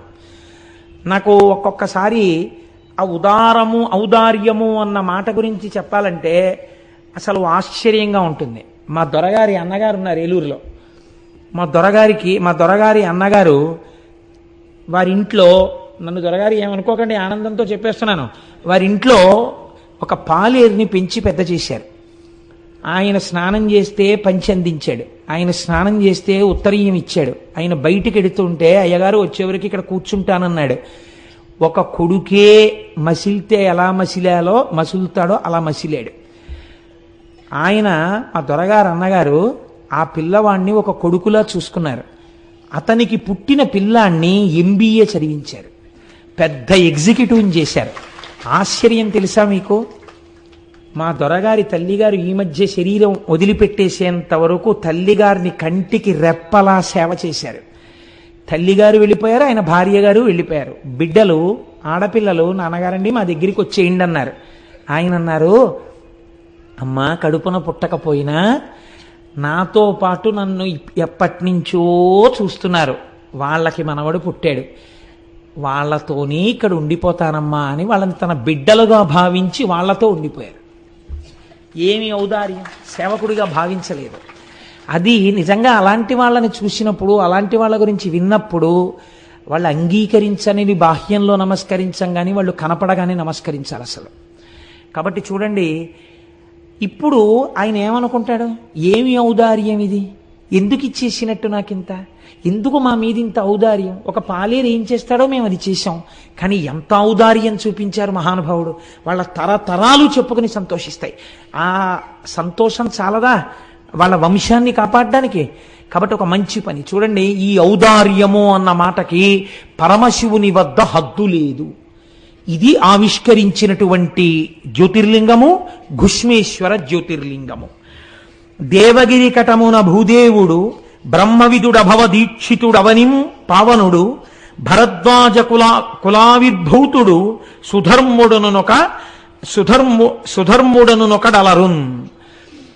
ఒకానొకప్పుడు దేవగిరి అనబడేటటువంటి పట్టణంలో సుధర్ముడు అనబడేటటువంటి గొప్ప శివభక్తుడు, త్రికాల సంధ్యావందనం అలవాటైన వాడు, నిరంతరము శివ పార్థివేశార్చనకు అలవాటు పడినటువంటి మనస్సున్నవాడు, భగవంతుని యందు మనస్సు రమించడం చేత తనకిది ఉన్నదని కానీ తనకిది లేదని కానీ ఎన్నడూ భావన చెయ్యనివాడు, తనకి ఒకటి లేకపోవడం కూడా ఈశ్వరానుగ్రహమే అని అనుకోగలిగినటువంటి సంపన్నత కలిగిన హృదయం ఉన్నవాడు. ఇది చాలా కష్టం అండి. ఈశ్వరుడు ఒక్కొక్కరికి ఒకటి ఇవ్వడు. లోకం ఏమంటుందంటే వాళ్ళకి ఇది లేదంటుంది. కానీ వాళ్ళంటారు ఈశ్వరుడు మమ్మల్ని ఉద్ధరించడానికి మాకు అది ఇచ్చి ఉండకపోవచ్చు అంటారు. అది వాళ్ళ భక్తి. వాళ్ళ భక్తి నీకేం తెలుసు వాళ్ళని అలా అని నువ్వు పాపం మూట కట్టుకుంటున్నావు. కాబట్టి ఇప్పుడు అటువంటి భక్తుడు ఒకడు ఉన్నాడు. ఆయనకి సుదేహ అని ఒక భార్య ఉన్నది. ఆమె మహాసౌశీల్యవతి, భర్తని నిరంతరము ధర్మమునందు అనువర్తించేటటువంటి స్వభావము కలిగినటువంటి తల్లి. చాలా కాలం ఇలా ఉంటుండగా వీళ్ళిద్దరికీ బిడ్డలు కలగలేదు. బిడ్డలు కలగకపోతే ఈ భార్య వెళ్ళి భర్త దగ్గర బాధపడింది. ఏమండి, మన తర్వాత వంశం నిలబడడానికి, పూజామందిరంలో పూజ చేయడానికి ఇంట్లో వండిన పదార్థం ప్రేమతో అమ్మా అని పిలిచి తినడానికి బిడ్డలు లేరు. ఈ తల్లితనం లేకపోవడం నాకు చాలా బాధగా ఉంది. అందుచేత మనకి బిడ్డలు లేనటువంటి ఈ లోటు ఎలా పూడుతుంది అని భర్త దగ్గర ఏడ్చింది. ఆయన ఏమనాలండి, నిజమే, ఈ లోటు ఎలా పూడుతుంది, మనకి బిడ్డలు కలగట్లేదు అనాలి. కానీ ఆయన ఎంత గొప్ప మాట అన్నాడో తెలుసా అండి భార్యతో? ధీరుడుగాన, ధీరత్వం అంటే జ్ఞానమునందు రమించేటటువంటి స్వభావం, అటువంటి బుద్ధి ఉన్నవాడు కాబట్టి ధీరుడుగాన తత్పతి మదిన్గనకెట్టి విచారమున్ మహోదారతతో ఇటుల్నడు తన్విరో వందురనేల ఇట్టులెవ్వారికి నెవ్వారౌదురిలా బంధువులెవ్వరు తల్లిదండ్రులెవ్వారలు పుత్రులెవ్వరిక స్వార్థపరంబు జగంబు సర్వమున్. ఏమిటే నీ వెర్రి? ఎవరికి తల్లిదండ్రులు, ఎవరెవరికి బిడ్డలు, ఎవరి స్వార్థం వాళ్ళది. కలిసినవి విడిపోతుంటాయి. పట్టు విడిపే ఈ లోకమునకు ఉన్నటువంటి స్వభావం. ఇలా పట్టుకుంటుంది, అలా విడిపోతుంది. విడిపోయిన వస్తువుని పట్టుకున్నాను నువ్వు లేకపోతే నేను ఉండలేనన్నవాడు 11 రోజుల్లో మరిచిపోతున్నాడు. మరిచిపోయేవాడు సంతోషంగా తిరిగేస్తున్నాడు. వాడికి మళ్ళీ నువ్వు లేకపోతే నేను ఉండగలనా అని చెప్పిన వాడెవడున్నాడో వాడు సంవత్సరం తర్వాత ఎవరు లేకపోతే ఉండలేనన్నాడో వాళ్ళ తిథిని గుర్తు చేయడానికి ఇంటి పురోహితుడు వచ్చి గుర్తు చేస్తే తప్ప తద్దినం పెట్టని వాడయి ఉన్నాడు. అంతటి కృతజ్ఞమే ఈ లోకం. అటువంటి బిడ్డల కోసం దేనికోసం నీకు ఈ అలజడి? నువ్వు ఈ సంబంధాన్ని ఈశ్వరుడు ఎందు పెట్టు. నువ్వు తరిస్తావు, నేను తరిస్తాను. అవన్నీ ప్రతిబంధకాలు తరించడానికి, ఏమో తొందరగా మనల్ని లాగేయడానికి, ఏ అడ్డు లేకుండా చేసేయడానికి, తొందరగా తన వైపు ఈడ్చి పారేయడానికి ఈశ్వరుడు అసలు సంతానం లేకుండా చేశాడేమో. లేవంటావెందుకు? ఏది మనకివ్వడానికి అది లేకుండా చేశాడో ఈశ్వరుడు యందు మనస్సు పెట్టన్నాడు. అంటే పాపం ఆవిడ సర్దుకుంది మనస్సు. కానీ లోకం అనేటటువంటి ఒక వస్తువు ఉంది కదండి, దీనికి అనవలసిన మాట అనరాని మాట అన్నది తెలియదు. ఇతరుల్ని బాధించి బతకడం కలియుగంలో లక్షణం. ఎందుకని చిత్తవృత్తులు రాక్షసులై ఉన్నాయి. ఇంత మాట అనడమా? ఆ మాట ఎంత ప్రమాదానికి ఎడుతుంది, ఎంత బాధపడతారని ఆలోచించకుండా మాట్లాడతారు. కాబట్టి ఈవిడ ఒకసారి పొరిగింటికి వెళ్ళింది. ఏదో పేరంటం జరుగుతున్నప్పుడు ఏదో వాదులాట వచ్చింది స్త్రీల మధ్య. వాదులాట వస్తే ఈ సుధర్మ, ఈ సుదేహ తనకి తెలిసినటువంటి ఒక మంచి మాట చెప్పింది. ఇలా చేయకూడదు అనేదో అంది. అనేటప్పటికీ ఆవిడంది కోపంతో, చెప్పడానికి నీకున్న యోగ్యత ఏమిటి అని చెప్పడానికి ఆవిడ ఒక అనరాని మాట అనేసింది. దుడ్డు కలుగొనేమో గొడ్డుదానవు నీవు, తినుటకెవ్వరేని దిక్కులేరు, బిడ్డలున్న దాన్న పేర్మినాకెనయవుదే, తల్ల క్రిందులగుచు తపసుకొనిగా. ఏమిటి నువ్వు మాట్లాడేది? నువ్వు గొడ్రాలివి. ఎంత ఉంటే ఏమిటి? దుడ్డు కలుగునేమో, నీకు డబ్బు ఉందేమో, మీ తర్వాత తినడానికి ఎవడున్నాడు? రాజులు పట్టుకెడతారా సొమ్ము? మాకు అలా కాదు. మా తర్వాత తినడానికి పిల్లలున్నారు, మేము వండితే అమ్మా అని తినడానికి పిల్లలున్నారు. మా ఐశ్వర్యం నీకెక్కడొస్తుంది? ఇక నీకు పిల్లలు పుట్టరు. నువ్వు తలకిందులుగా తపస్సు చేసినా ఇక నీకు అమ్మా అన్న మాట లేదండి. నిజంగా అది ఒకళ్ళు అనక్కర్లేదండి. అలా అనిపించుకోలేకపోయిన వాళ్ళు ఎంత బాధపడుతుంటారో. నాకు ఈ పద్యం చెప్పడానికి ఇవ్వాలి, నేను ఇక్కడికి వచ్చి కూడా పుస్తకం తిప్పా, దీన్ని ఆపి చెప్పడం ఏమైనా కుదురుతుందా అని. అలా కుదరదు అని నిర్ధారించుకున్న తర్వాత మాత్రమే నేను ఈ మాట చెప్పవలసి వచ్చింది. ఇలాంటి పద్యాన్ని కథాంతర్గతంగానైనా చెప్పినందుకు సిగ్గుతో తలంచుకుంటున్నాను. ఎందుచేతనంటే అది ఒక స్త్రీ మనస్సుని ఎంత బాధ పెడుతుందో నాకు తెలుసు. ఆ మాట అనరాదు. ఆ మాట అంది. పాప ఆవిడ చాలా బాధపడింది. చాలా పద్యానికి అంతకన్నా వ్యాఖ్యానం అనవసరం. కాబట్టి ఇప్పుడు ఎవరికి చెప్పుకుంటుంది? భర్తకి వెళ్ళి చెప్పింది. నాకు బిడ్డలు పుట్టరా, నాకు అమ్మా అన్న మాట లేదా అని అడిగింది. అడిగితే ఆయన అన్నాడు, నువ్వు బిడ్డలు పుట్టరా అని నేను ఎంత చెప్పినా నీ మనస్సు ఈశ్వరుడు ఎందుకు చేర్చుకోలేకపోతున్నావు? మళ్ళీ అటువైపుకి ఎందుకు పెడతావు? ఎందుకు ఆ దుఃఖం? దానివల్ల ఏమిటి కలుస్తుంది నీకు బిడ్డలు కలుగుతారో కలగరో, నేను దోషము నీదో లేకపోతే దోషము నాదో, ఒకవేళ ఈశ్వరుడు బిడ్డలు నీ దోషము వలనే కలగకుండా ఉంటున్నారో తేల్చడానికి ఒక పరీక్ష పెడతాను, ఈశ్వరుణ్ణి అడుగుతాను. ఇది భక్తి అంటే అని ఆవిడికి చెప్పకుండా ఆయన ఒక పరీక్ష పెట్టాడు. 2 పూలదండలు తెచ్చి భగవంతుడి యొక్క పాదముల దగ్గర పెట్టాడు. 2 విరుల దండలు శివుని దండన నుంచి తీయు కోమలాంగి పడతి, ఒకటి తీయుమనిన ఇష్టకుసుమము బాసి ఈవలి పుష్పంబుగొనిన పెదవి విరిచే కోవిదుండు. 2 పువ్వులు పెట్టేని శివుడికి ఒక విజ్ఞాపన చేశాడు. ఒకవేళ నా యందు బిడ్డలు పుట్టడానికి దోషముండి ఉంటే, లేదా అంటే మా దంపతుల యందు సంతానము కలగక మా ఇద్దరికి అమ్మా అని ఆవిడ, నాన్న అని నేను అనిపించుకోవడం సాధ్యం కాకపోతే ఈ దండ ముట్టుకుంటుంది. ఒకవేళ మాకు అలా అనిపించుకునే అదృష్టం రాసి పెట్టి ఉంటే ఈవిడ ఆ దండ ముట్టుకుంటుంది అని, ఇది ఈశ్వర నీ సంకల్పాన్ని చెప్పేయాలి. మాకు సంతానాన్ని ఇద్దామనుకుంటున్నావో అనగా మా ఇద్దరికీ కలిపి ఇవ్వననుకుంటున్నావో చెప్పేయి అని 2 దండలు పట్టి, నువ్వు ఇక నన్ను ఎన్నడో నాకు బిడ్డలు కలగరా అని అనరాదు, ఇది ఈశ్వర శాసనం, ముట్టుకో అన్నాడు. ఆయన ఏ దండ ముట్టుకుంటే పిల్లలు పుడతారని సంకల్పం చేశాడో అది విడిచిపెట్టి 2వ దండన ఆవిడ తీసింది. ఆయన అన్నాడు, పెదవి విరిచే కోవిదుండు, కాబట్టి మన ఇద్దరికీ సంతానం కలగరు, ఇంకా నువ్వు ఈ ప్రశ్న నన్ను వెయ్యవద్దు. నువ్వు చక్కగా సంతోషంగా ఈశ్వరుడు యందు మనస్సు పెట్టుకో అంటే ఆవిడంది అలా వీల్లేదు. నాకు కొడుకు పుట్టకపోయినా నాకు బాధ లేదు, నేను అమ్మా అని పిలిపించుకోవడానికి మీరు ఇంకో పెళ్లి చేసుకోండి. ఆమె వలన సంతానం కలుగుతారు కదా, కలిగినప్పుడు నన్ను అమ్మా అని పిలిస్తే నాకు చాలు, కాబట్టి మీరు పెళ్లి చేసుకోండి అంటే ఆయన అన్నాడు, ఇది చెప్పినంత తేలిక కాదు, ఇది ఒకనాడు నీ యందు పినుభూతమై కూర్చుంటుంది. ఏమవుతుందో తెలుసా? అనవిని ఇప్పుడు ఇట్టులే నీవనెదవు వేరోర్తి పెండ్లి ఆడిన సవతిన్గని పోరుసేతువెంతయు అనుమానము లేదు పెండ్లి ఆడను మరలన్. నాకు సంతానం అక్కర్లేదే, ఈశ్వరుడు ఉన్నాడు చాలు. ఇప్పుడు ఇలా అంటావు, నిజంగా రేపు నేను వేరొక స్త్రీని వివాహం చేసుకుని ఆమె వలన నాకు బిడ్డలు కలిగితే నీ యందు అసూయ ప్రబలుతుంది, పెద్ద గొడవలవుతాయి, మనశ్శాంతి పోతుంది, శాంతి లేని చోట ఈశ్వరోపాసన ఉండదు, కాబట్టి నేను పెళ్లి చేసుకోనన్నాడు. ఆవిడ చచ్చిపోతానన్నంత హఠం చేసేసింది. నువ్వు చేసుకుని తీరవలసిందే.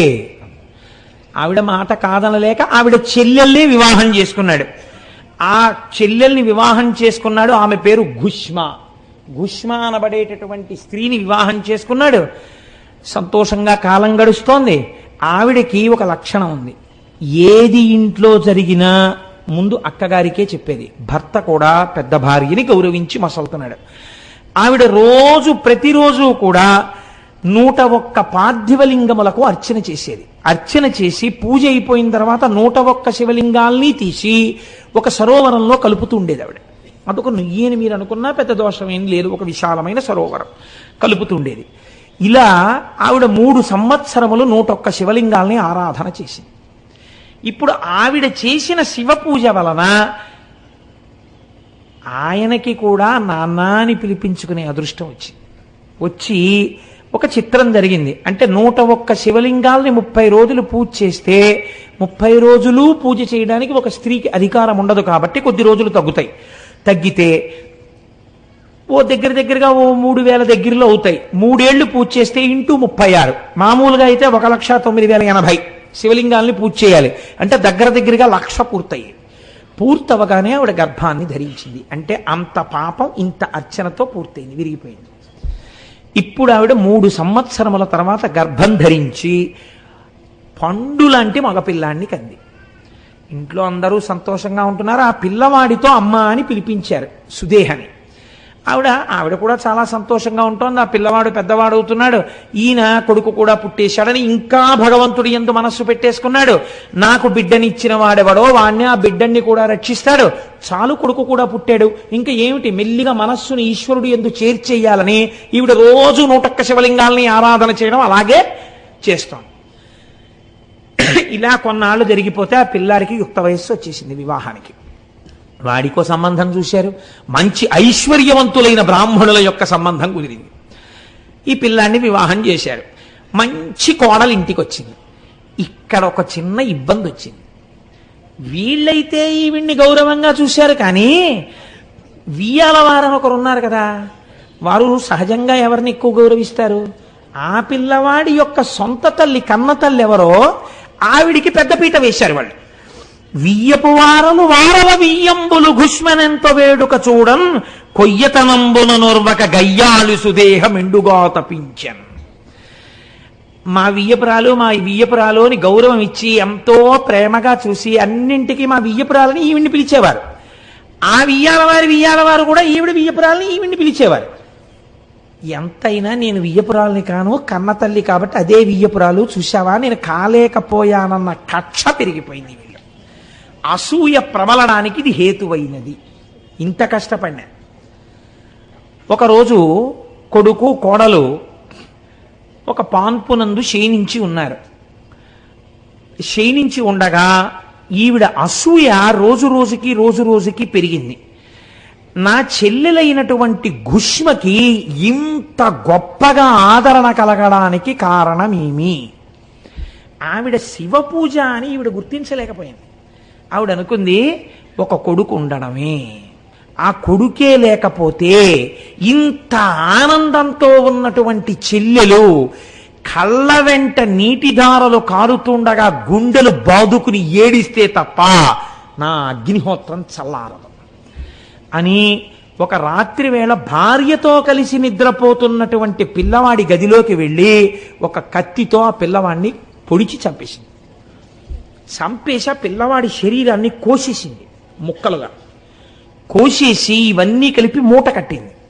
అంటే ఎంత భావనా వ్యగ్రతని పొందేసిందో చూడండి. ఇంకా ఇవి మూట కట్టి తీసుకెళ్ళి రోజు శివార్చన చేసి నీటిలో కలుపుతుంది కదా, దీని బతుకు బయటికి రావాలని తీసుకెళ్లి ఆ శివలింగాల్ని కలిపే చోట నీళ్లలో ఈ శరీరం ముక్కలు పారేసింది.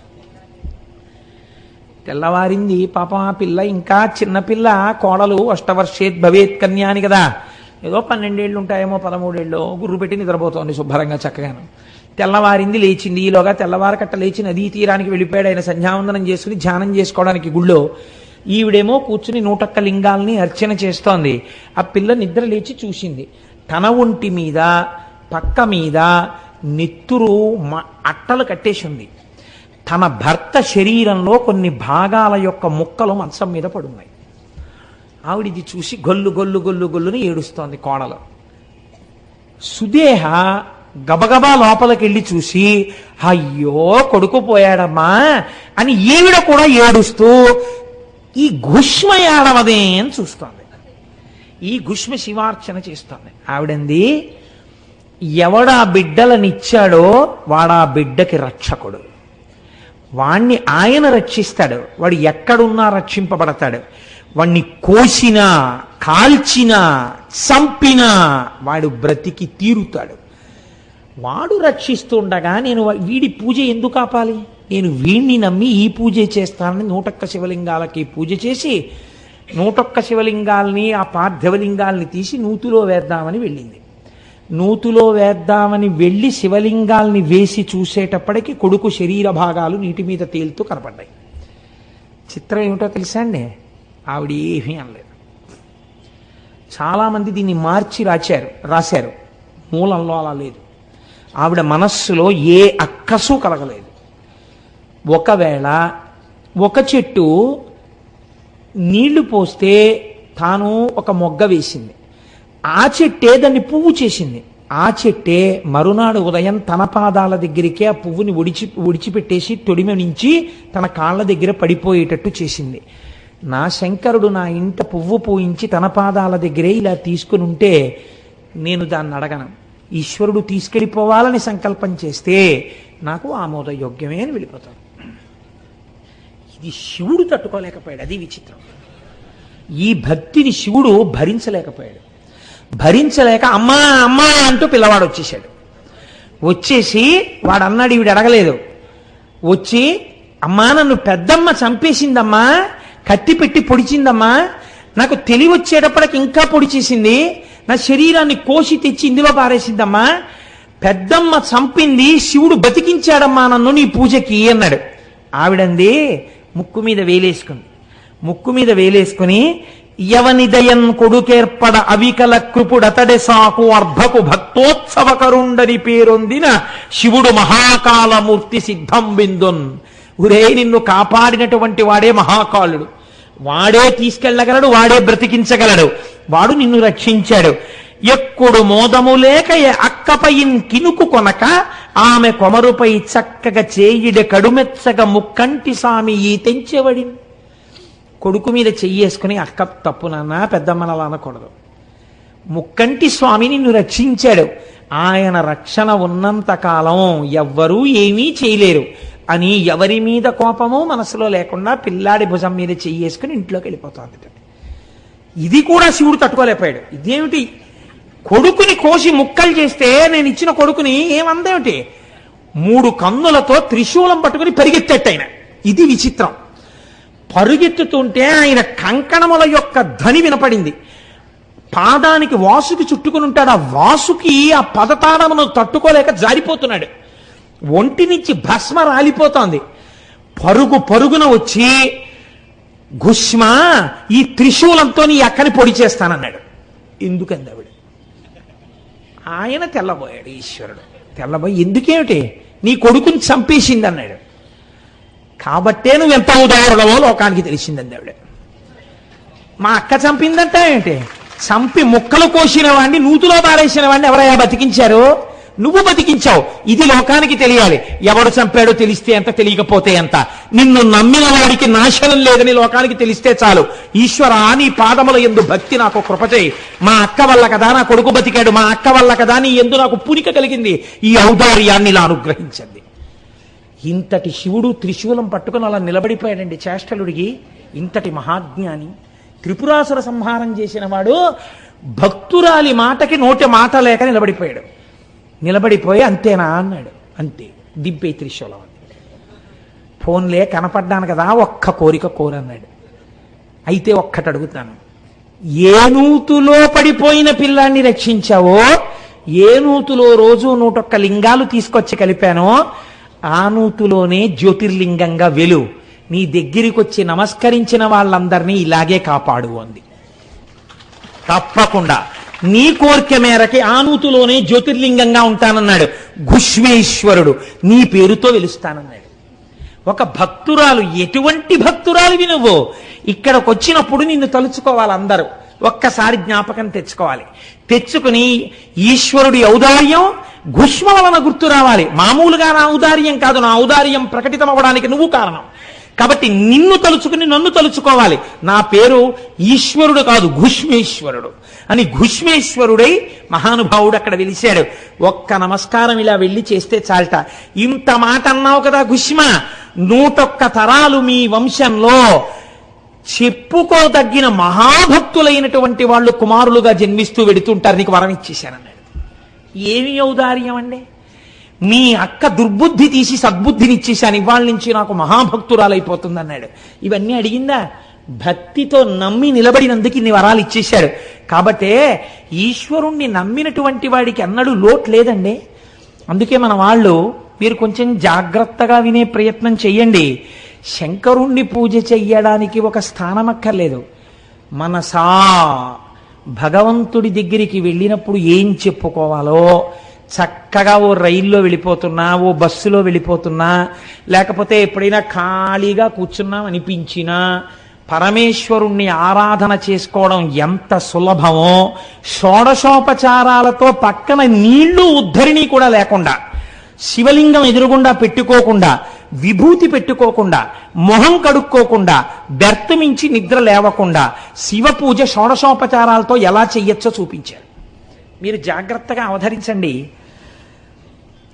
శ్రీ పార్వతీనాథ చిన్మయ బోధ తాపసమందార ధర్మ సంచార దక్షయాగ విభంగ ధవళ భస్మాంగ పక్షివాహన బాణ పన్నగాభరణ బాహుసక్త కరోట బాలేందు జూట మోహనాకార సన్ముని చిత్తచోర సాగర తూ నీర జగదేక శూర నాగచర్మాంబరా నయనచో మధుర పర్వత కోదండ పరిభృతా జాండ సర్వలోక శరణ్య సజ్జనగణ్య దీనజనాధీన దినకరనయన సూనాస్త్రభంగ వసుమతీ శతాంగ జయ నీలకంఠ సజ్జన భవోల్లుంఠ జయ శంకరాహరా జయ మేరుధీర ఇటు నింతలంచుచూ ఎల్లకాలంబు పటుతర ధ్యానంబు పరగగా చేసి.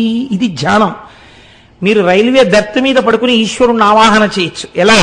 ముక్కంటి దయలేక ముక్తి లేదెందు నిక్కమంతని పల్కు నిగమముల్గాంచి పూజనీకై చేయ పూనితినయ్యా రాజశేఖర వేగరాబూనవయ్యా ఇది వాహనం ఈశ్వర నీకు. వచ్చారు పార్వతీ పరమేశ్వరులు. అలాగే బెత్త మీద పడుకుని మీరు పట్టుపంచ కట్టుకుని చక్కగా పూజ చేస్తున్నట్టు భావన చేసి సదమల గుణమణి స్థాపితంబగుచు కదలక ఉండునా హృదయ పీఠమున ముదమంద గౌరితో కలసి కూర్చుండు. ఇప్పుడు కూర్చున్నాడు. పాద్యం ఇవ్వాలి పాదాలు కడుక్కోవడానికి. నీ రూపు మదిలోన నిల్పుటం గలుగు వైరాగ్య సుఖముచే వరదలై చెలగు కన్నీరు మీ పాద కమలముల్ కడుగా ఎన్నిక కల పాద్యమిచ్చితివేగా. మిమ్మల్ని చూసినప్పుడు నా కన్నుల వెంట కారిన ఆనంద భాష్పాలతో నీ కాళ్ళు కడుగుతున్నాను. అర్ఘ్యం ఇవ్వాలుగా చేతికి. అన్నలు తమ్ములు ఆలు పిల్లలను వన్య సొమ్ములు మంచి వాహనంబులును చందక నీ ఎందె చిల్కుచునుండు అందంపు ప్రేమరసాంబువుల్ నీకు. పరిమళార్ఘ్యంబులు పరశివనామ. అన్నలున్నా, తమ్ములున్నా, బిడ్డలున్నా, భార్య ఉన్నా, తల్లిదండ్రులున్నా, అత్తమామలున్నా, ఇవన్నీ ఈశ్వరుడిచ్చాడన్న భావన చేత నా యందు కలిగిన ఆనందం నీ చేతికి నేనిచ్చిన అర్ఘ్యం. ఆచమనం ఇవ్వాలిగా, ఆచమనీయం తాగడానికి. మరిగిలో చూపును మరచి బాహ్యంబు వదలి వాసన నెల్ల పరమ సమాధి పదము చింతి మనంబు పడియున్న వేళ పొంగి ఆనంద బోధరసంబు అంగజ వైరిమీ కచమనంబు. అంతర్ముఖుడవడం వల్ల కలిగినటువంటి ఆనంద బాష్పాలు మీకు ఇచ్చినటువంటి ఆచమనీయం. నీకు స్నానం చేయించాలిగా. ఆనందమయుడైన హరుడే సర్వంబు నానాత్మతనికి లేనెలేదెప్పుడు కావున శివుడు ఈ కనపడు విశ్వము ఈ విధి దృఢముగా ఎల్ల శాస్త్రములు పలుకుచున్న వటంచు తెలుపు సద్గురుని లలితవాక్యామృతల హరిలో ముంచి తెచ్చిన విజ్ఞాన దివ్యామృతంబు సచ్చరిత్రుడ మీకు స్నానోదకంబు. గురువుల దగ్గర విన్నాను పరమశివుడు అంతటి వాడు అమలేశ్వరుడని. ఆ విన్న జ్ఞానమే మీకు నేను చేయించిన స్నానం. ఇంకా నేను వస్త్రం ఇవ్వాలిగా. గిరిచాపమాయయన్ కరిని ఖండించి పురహర భేదమన్ పులిబట్టి దృంచి వాటి చర్మము వలిచి నీ వల్లవాటుకొక్కటి అంగవస్త్రార్థమొకటి ఇచ్చితి గునుమయ్య హేరంబజనక. మాయా అనబడేటటువంటి దాన్ని ఖండించాను, పురహర భేదం అనేటటువంటి పులిని చంపాను, వాటి చర్మం ఒలిచి నీకు ఇచ్చాను. ఓ ఏనుగుతోలు, ఒక పులితోలు పైన కింద కట్టుకో. ఇంకా నీకు భస్మం ఇవ్వాలిగా. హెచ్చడి కోరి కలిబురంటగాల్చి మొహపాశంబుల మొదలంటగాల్చి దేహవాసనలెల్ల తెగవిరేసి కాల్చి ఆశల గుంపుల అడుగంట కాల్చి దోసాల మూకల త్రుంచుచు కాల్చి భస్మమర్పించితి పరమేశ నీకు. అటువంటి భస్మం ఇచ్చాను. యజ్ఞోపవీతం ఇసుమంతయైనను విసువకలోని వాత సంచారముల్ వరుసగా తెలిసి చేతులు తొడలపై చెలువంద నిలిపి కుంభకంబనులోని కుండలిని బట్టి కుంభించి మీదికి కొని చక్క చేసి జందెమర్పించితి సర్వలోకేశ. కుండలిని పైకెత్తడమే నీకు నేనిచ్చిన యజ్ఞోపవీతం. నీకు గంధం రాయాలిగా. సంధియంబులు మాని సమదృష్టి చూడ జగము నీవే కదా నిగమ గంధర్వ నగవాస ఇది లెస్స నమ్ముటం కల్గు చిత్త విశ్రాంతియన్ శీతల గంధము ఇత్తరినొసగితీహ పరసు కదా. నా చిత్తమునందు నీవు కూర్చోవడం వల్ల ఏర్పడినటువంటి శాంతి నీకు నేను ఇస్తున్నటువంటి చందనం. అక్షతలో నాసాగ్రమున చూపు నాటియున్నప్పుడు భాసితంబగులోని బయలులో తెల్ల బియ్యము వలె దోచుపెను వెల్గు కళల. అయ్య నీకక్షతలర్పించినాడా. నీకు ఆభరణాలు ఇవ్వాలిగా, కిరీటాలు. అవిని ఏమిటో తెలుసా నీకు నేను ఇచ్చే ఆభరణాలు? మౌనమే నీకొక్క మణి కిరీటంబు జ్ఞానమే నీ మెడ చంద్రహారంబు కపటంబులేమియే కంకణాల్ నీకు కుపితత్వరహితమే కొలికి మొల్తాడు నిందలు మానుటే అందెలు నీకు ఇందుశేఖర సొమ్ములిచ్చి తినిట్లు. పువ్వులు పూజ చెయ్యాలిగా. లింగంబుపై చూపులీనమైనప్పుడు రంగురంగులచే చలంగడిలోని వెలుగు పువ్వుల రీతి వెలయుచుండగను కలిపి వానిని వెలగల పూలతోడా ఇటుల పూజించుటకిచ్చయించి తిని పటుదయతోగును భ్రమరీలోలా. ఎక్కడ తెచ్చాననుకుంటున్నావా పువ్వులు? ఈ లోపల నుంచి తీస్తున్నాను. బంగారు పళ్ళాల నిండా పెట్టేశాను. ఒక్కొక్క పువ్వు నీ పేరు చెప్పి ఒక్కొక్క పువ్వు వేస్తున్నా. విని ఎలా వేస్తున్నాను. గన్నేర్ల పూజింతు కనకాద్రి చాపు పొన్నల పూజింతు బుధజనాలావు మల్లెల పూజింతు మల్లికార్జునుని మొల్లల పూజింతు ముని బృందనుతుని అరవిందముల చేత అంబికాధవుని సురపొన్న పూలచే సూర్యలోచనుని నందివర్ధనమ్ముల నందివాహనుని ఇందీవరంబుల ఇభచర్మపటుని పాలాక్షునర్చింతు పారిజాతముల శూలాంశునర్చింతు సూర్యపుష్పముల గోవాహునర్చింతు గోరంట పూల శ్రీ విశ్వనాథుని చిరబిల్వములను దుర్గేసు నర్చింతు తుమ్మి పువ్వులను భర్గుని పూజింతు పాటలంబులను గిరిజేసు నర్చింతు గిరిమల్లె పూల కరకంటు నర్చింతు కురువ కంబులను గోకర్ణవాసుని కొండ గోగులను శ్రీకంఠు నర్చింతు చెంగల్వ పూల శంకర పూజింతు జాజి పువ్వులను శాంకరీలోలుని శతపత్రములను మలహరు పూజింతు మాలతి పూల కలికల్మషాపహున్ కనకాంబరముల భీమరూపుని లేత బిల్వపత్రముల కామసంహారుని కాశీరత్నముల శశిధర నర్చింతు చంపకంబులను పశుపతి పూజింతు వకుళ పుష్పముల శర్వుని పూజింతు సంపంగి పూల సర్వేషు పూజింతు సర్వపుష్పముల ఇన్ని పువ్వుల పూజలింపొంద చేస్తి. ఇన్ని పువ్వులతో పూజ చేసేశాను, నీకు ధూపం ఇవ్వాలిగా. అన్ని వాసనలకు ఆధారమైన చిత్తమన్ సాంబ్రాణి చిద్వహ్నిలోన హత్తించి బుద్ధియన్ హస్తాన విసరి ధూపమర్పించితి ధుర్జటి మకుట. దీపం ఆపత్పరంపరా కాలయంబగుచు దనరు 36 తత్వముల్ ఒత్తిగను చేసి గురుబోధయను దీపశిఖను ముట్టించి ఆరతి పట్టితి నీకు నైవేద్యం పెట్టాలిగా. మట్టు మీరిన జ్ఞాన మార్గంబులరసి 3 దేహములందు 3 అవస్థలను 3 విధముల భోగములు పొందువాడు నీ కన్నలేడను నిశ్చయ భావము. ఏ కాలమందునా నెడజేయకునికి అమృతాన్నరసముగా అర్పించినాడా. తాంబూలం ఇవ్వాలిగా. సమబుద్ధి వృత్తిని సాగనీనట్టి 3 గుణములు ముడిచి తాంబూలమోడకనిచ్చితి యోగీంద్ర వినుత. 3 గుణాలు ముడిచి తాంబూలం ఇచ్చాను. కర్పూరహారతి ఇవ్వాలిగా నీకు. నీవెనే నను బుద్ధి నిలుకడ చేత భావంబు శుద్ధమై పండు వెన్నెలలా పోలగదాని కర్పూర దీపముగా లీల నీకిచ్చితి కాలాగ్నిరుద్ర. మంత్రపుష్పం చెప్పాలిగా.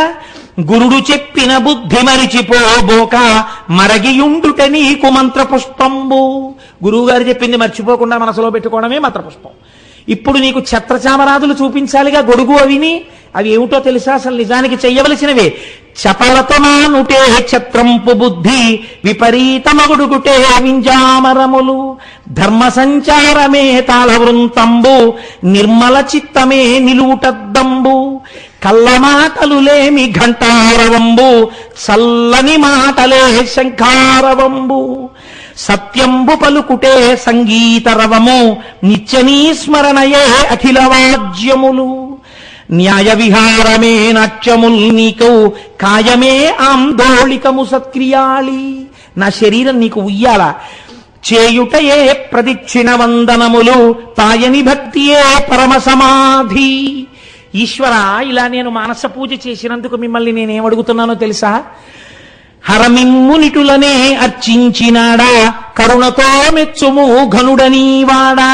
నీ పూజ చేయగా నేరరు మునులు నీ పూజనేయగా నేరరు సురలు కావున నా బోటి ఖలుడు నీ పూజ కావించునే కోటి కమలాప్త తేజ.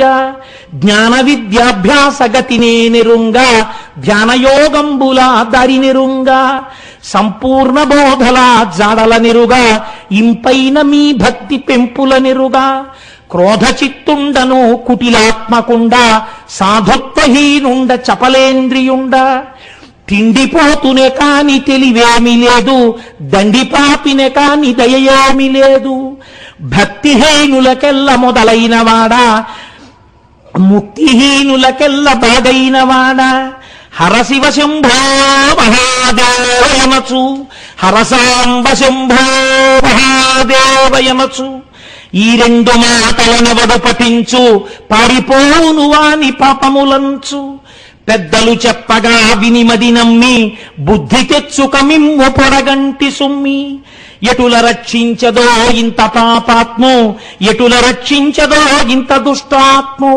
నాయన్న నా తండ్రి నన్నేలువాడా నాయన్న నా దొరా నను కన్నవాడా. దీనపోషక సర్వదేవ దేవేశ దానవకుల నాశ దాక్షాయణీశ. కామబాధల నన్ను కాలగా నీయకు కామారి నన్ను బాసి కదలగా బోకు. విషయముల్ నన్ను పట్టి వేధించనీయకు విషమాక్ష నన్ను విడిచి నీవు పోబోకు. దుర్గుణంబులు నన్ను దూరగానియకు, దుర్గేశ నను రోషి తొలగగా బోకు. వాదఖేదంబులు వదలుట రోషి, ఖేదమోదంబులు గెలుచుట తెలిసి. కాసు వీసాలపై కాంక్షలు లేక, భాసురాంగుల మోహపాశాల పడకుండా. హృదయంబు నీ రూపు ఎడబాయకుండా, వదనంబు నీ పేరు వదలకనుండా. చేయుమితరంబులౌ సిద్ధులనొల్లా, పాయని పాపమౌ భాగ్యమేనొల్లా. తను పెంచు దొంగలౌ తనయులనొల్లా, కొని తెచ్చు పీడలౌ కొంపలనొల్లా. కల్లరి బొమ్మయౌ కాయంబునొల్లా, పొల్లుగించలు బోలు భోగంబులొల్లా. అద్దె కొంపల బోలు ఆలోకమొల్లా. శుద్ధులింకేలయే శుద్ధులనొల్లా. నీవెనా భాగ్యంబు నీవెనా గతివి, నీవెనా బంధుడవు నీవెనా సుఖము. ముక్కంటి నీ కన్న దిక్కేది జగతి.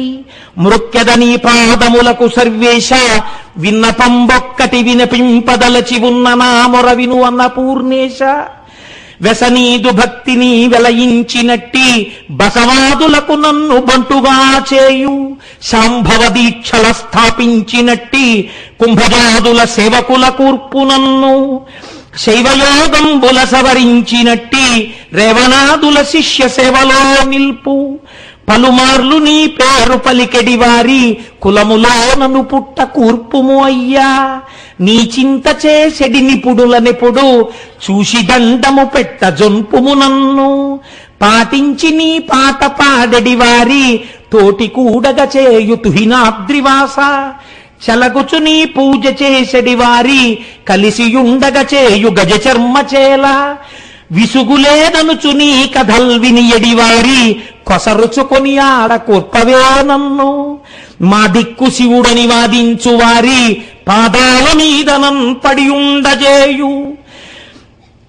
ఇటు చేయకుంటివా ఎన్నటికైనా, పటుతర సంసార పాశంబు తెగునే. తాచుపామును మెడ తగిలించవచ్చు, ఏచుచుండెడి కోర్కెలీడేరరాదు.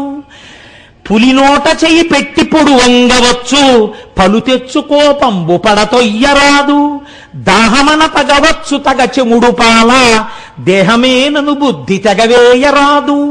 ఇంగళంబులనైన మృంగగావచ్చు, బంగారుపై ఆశ బాయంగరాదు. ఎత్తిమొయ్యగవచ్చు ఏనుంగునైనా, చిత్తంబు పరిశుద్ధి చేయంగరాదు. కొంకిముండ్లను పరుచుకొని పండవచ్చు, రంకు బుద్ధులు మారాదెట్లనైనా. ఇనుప స్తంభము కాల్చి కౌగిలించగవచ్చు, లేదా ఎదమోపవచ్చు. తన వారిపై ప్రీతి తగ్గింపరాదు. తప్పుడు కూతల తగదర్లవచ్చు, తప్పక శివ నిన్ను తలుపంగరాదు. పాపకర్ముల చూచి భ్రమ చెందవచ్చు, చూపి నీపై నిలిపి సుఖింపరాదు. ఏమైనా చేయుటకెట్లయినవచ్చు, నీ మీద మనసు మాత్రము నిలువంగలేదు. ఎన్నటికీ దుఃఖమీడేరు నాకు, ఎన్నటికీ భయం బెడతేరు నాకు. ఎందరైరో తల్లులెందరో తండ్రు, ఎందరో తన వారలెందరో సుతులు. మునిపెన్ని జన్మములు చెందినానో, కనజాలనయ్యవో బర్వినై పొంగి. ఏ దుక్కు నమ్ముదు ఏ దారిపోదు, ఏ దేశమున నుండి ఇటకు వచ్చి తినో, ఇట నుండి పోదు ఏ దేశమునకు. కటకటా ఇది తెల్పు ఘనుడెందు దొరకు, ఎందుకీ భోగంబులెందుకీ మురుపు, ఎందుకీ భాగ్యంబులెందుకీ ఇండ్లు. ముందు చావుండంగమురియంగనగునే, చిందులాడడి భక్తి బుద్ధి చిక్కులెట్లొత్తు. నిన్ను చెందనో లేదోనే చేయు పూజ, నిన్ను ముట్టెనో లేదోనే చేయు జపము. నీకు తెలిసెనో లేదోనే చేయు భక్తి, నీకు తెలిసెనో లేదోనే తల్చు తలపు. బ్రతకు శాశ్వతమని భ్రమసితి కాని, మృతి వెంటనే ఉంట కానను తండ్రి. ఇల్లునాది అటంచు నెగసితి కాని, వల్లకాతికి చేరుట తెలియంగలేను. ధనము సౌఖ్యం బుచ్చునను కొంటి కాని, పెను చింతనను చంపునను కొనంగలేదు. తన శరీరమే కాదు తన కంటగాన, నీవి చేసితిలోదో ఈ విశ్వమెల్లా. నీవి చేసితిలోదో ఈ విచిత్రంబు, ఇలా నీ శరీరమని చెప్పగా విందు. సమస్త బ్రహ్మాండము నీవుగాకుంటే, నిజముగాకపోతే నే తిరిగినన్ని. దేశాలలో శివదేవాలయములు ఆశతో కట్టంగ నరసితినింకా పంచాక్షరీ జపపరులను కంటి కాంచితి నిన్ను భజించడి వారి ఇక సంశయింతునా ఎన్నటికైనా ఇక నిన్ను విడుతునా ఏదెట్లనైనా వ్యవహారమెందైన వ్యర్థమైపోని శివనీదు భక్తిని చేయకమానా చప్పట్లు కొట్టని సాటివారెల్లా. చప్పట్లు కొట్టని అంటే గేలి చేయని అని. నన్ను చూసి నీకు శివభక్తి అప్పిచ్చాడా అని గేలి చేసినా నాకు బెంగలేదు. చప్పట్లు కొట్టని సాటివారెల్లా తప్పక శివా నిన్ను తలపగమాన పైవారు నన్ను చూచి పకపక నవ్విన శైవయోగంబుల సాధనమాన తివిరి మావారెంత తిట్టిన కాని శివనీదు పూజలు చేయగమాన దారిద్రమే రాని ధనమైన రాని కోరిక నీ మీద కూర్పకమాన ఏదెట్లనేమైన ఎట్లెవరన్నా సాదరంబున నీదు పాదముల్ విడువా. కానీ ఈశ్వర అంటున్నాను, కానీ నా భక్తి ఏ పాటి? కన్నులు నీకివ్వ కన్నప్పకాను నిన్ను రోకటకట్ట నిమ్మవ్వ కాను చీరిపుత్రుని చంప సిరియాಳು కాను బంటుగా నిను చేయ బాణుండ కాను పిండిని తిను పింప పిట్టవ్వగాను తాండవెంబాడింప చెండికన్ కాను ఒప్పెనో నా భక్తి తప్పెనో తెలియ తప్పులెంచకుమయ్య తండ్రివి కానా. శరణు సర్వేశ్వర శరణు గిరీశ శరణు జగద్రూప శరణైకలింగా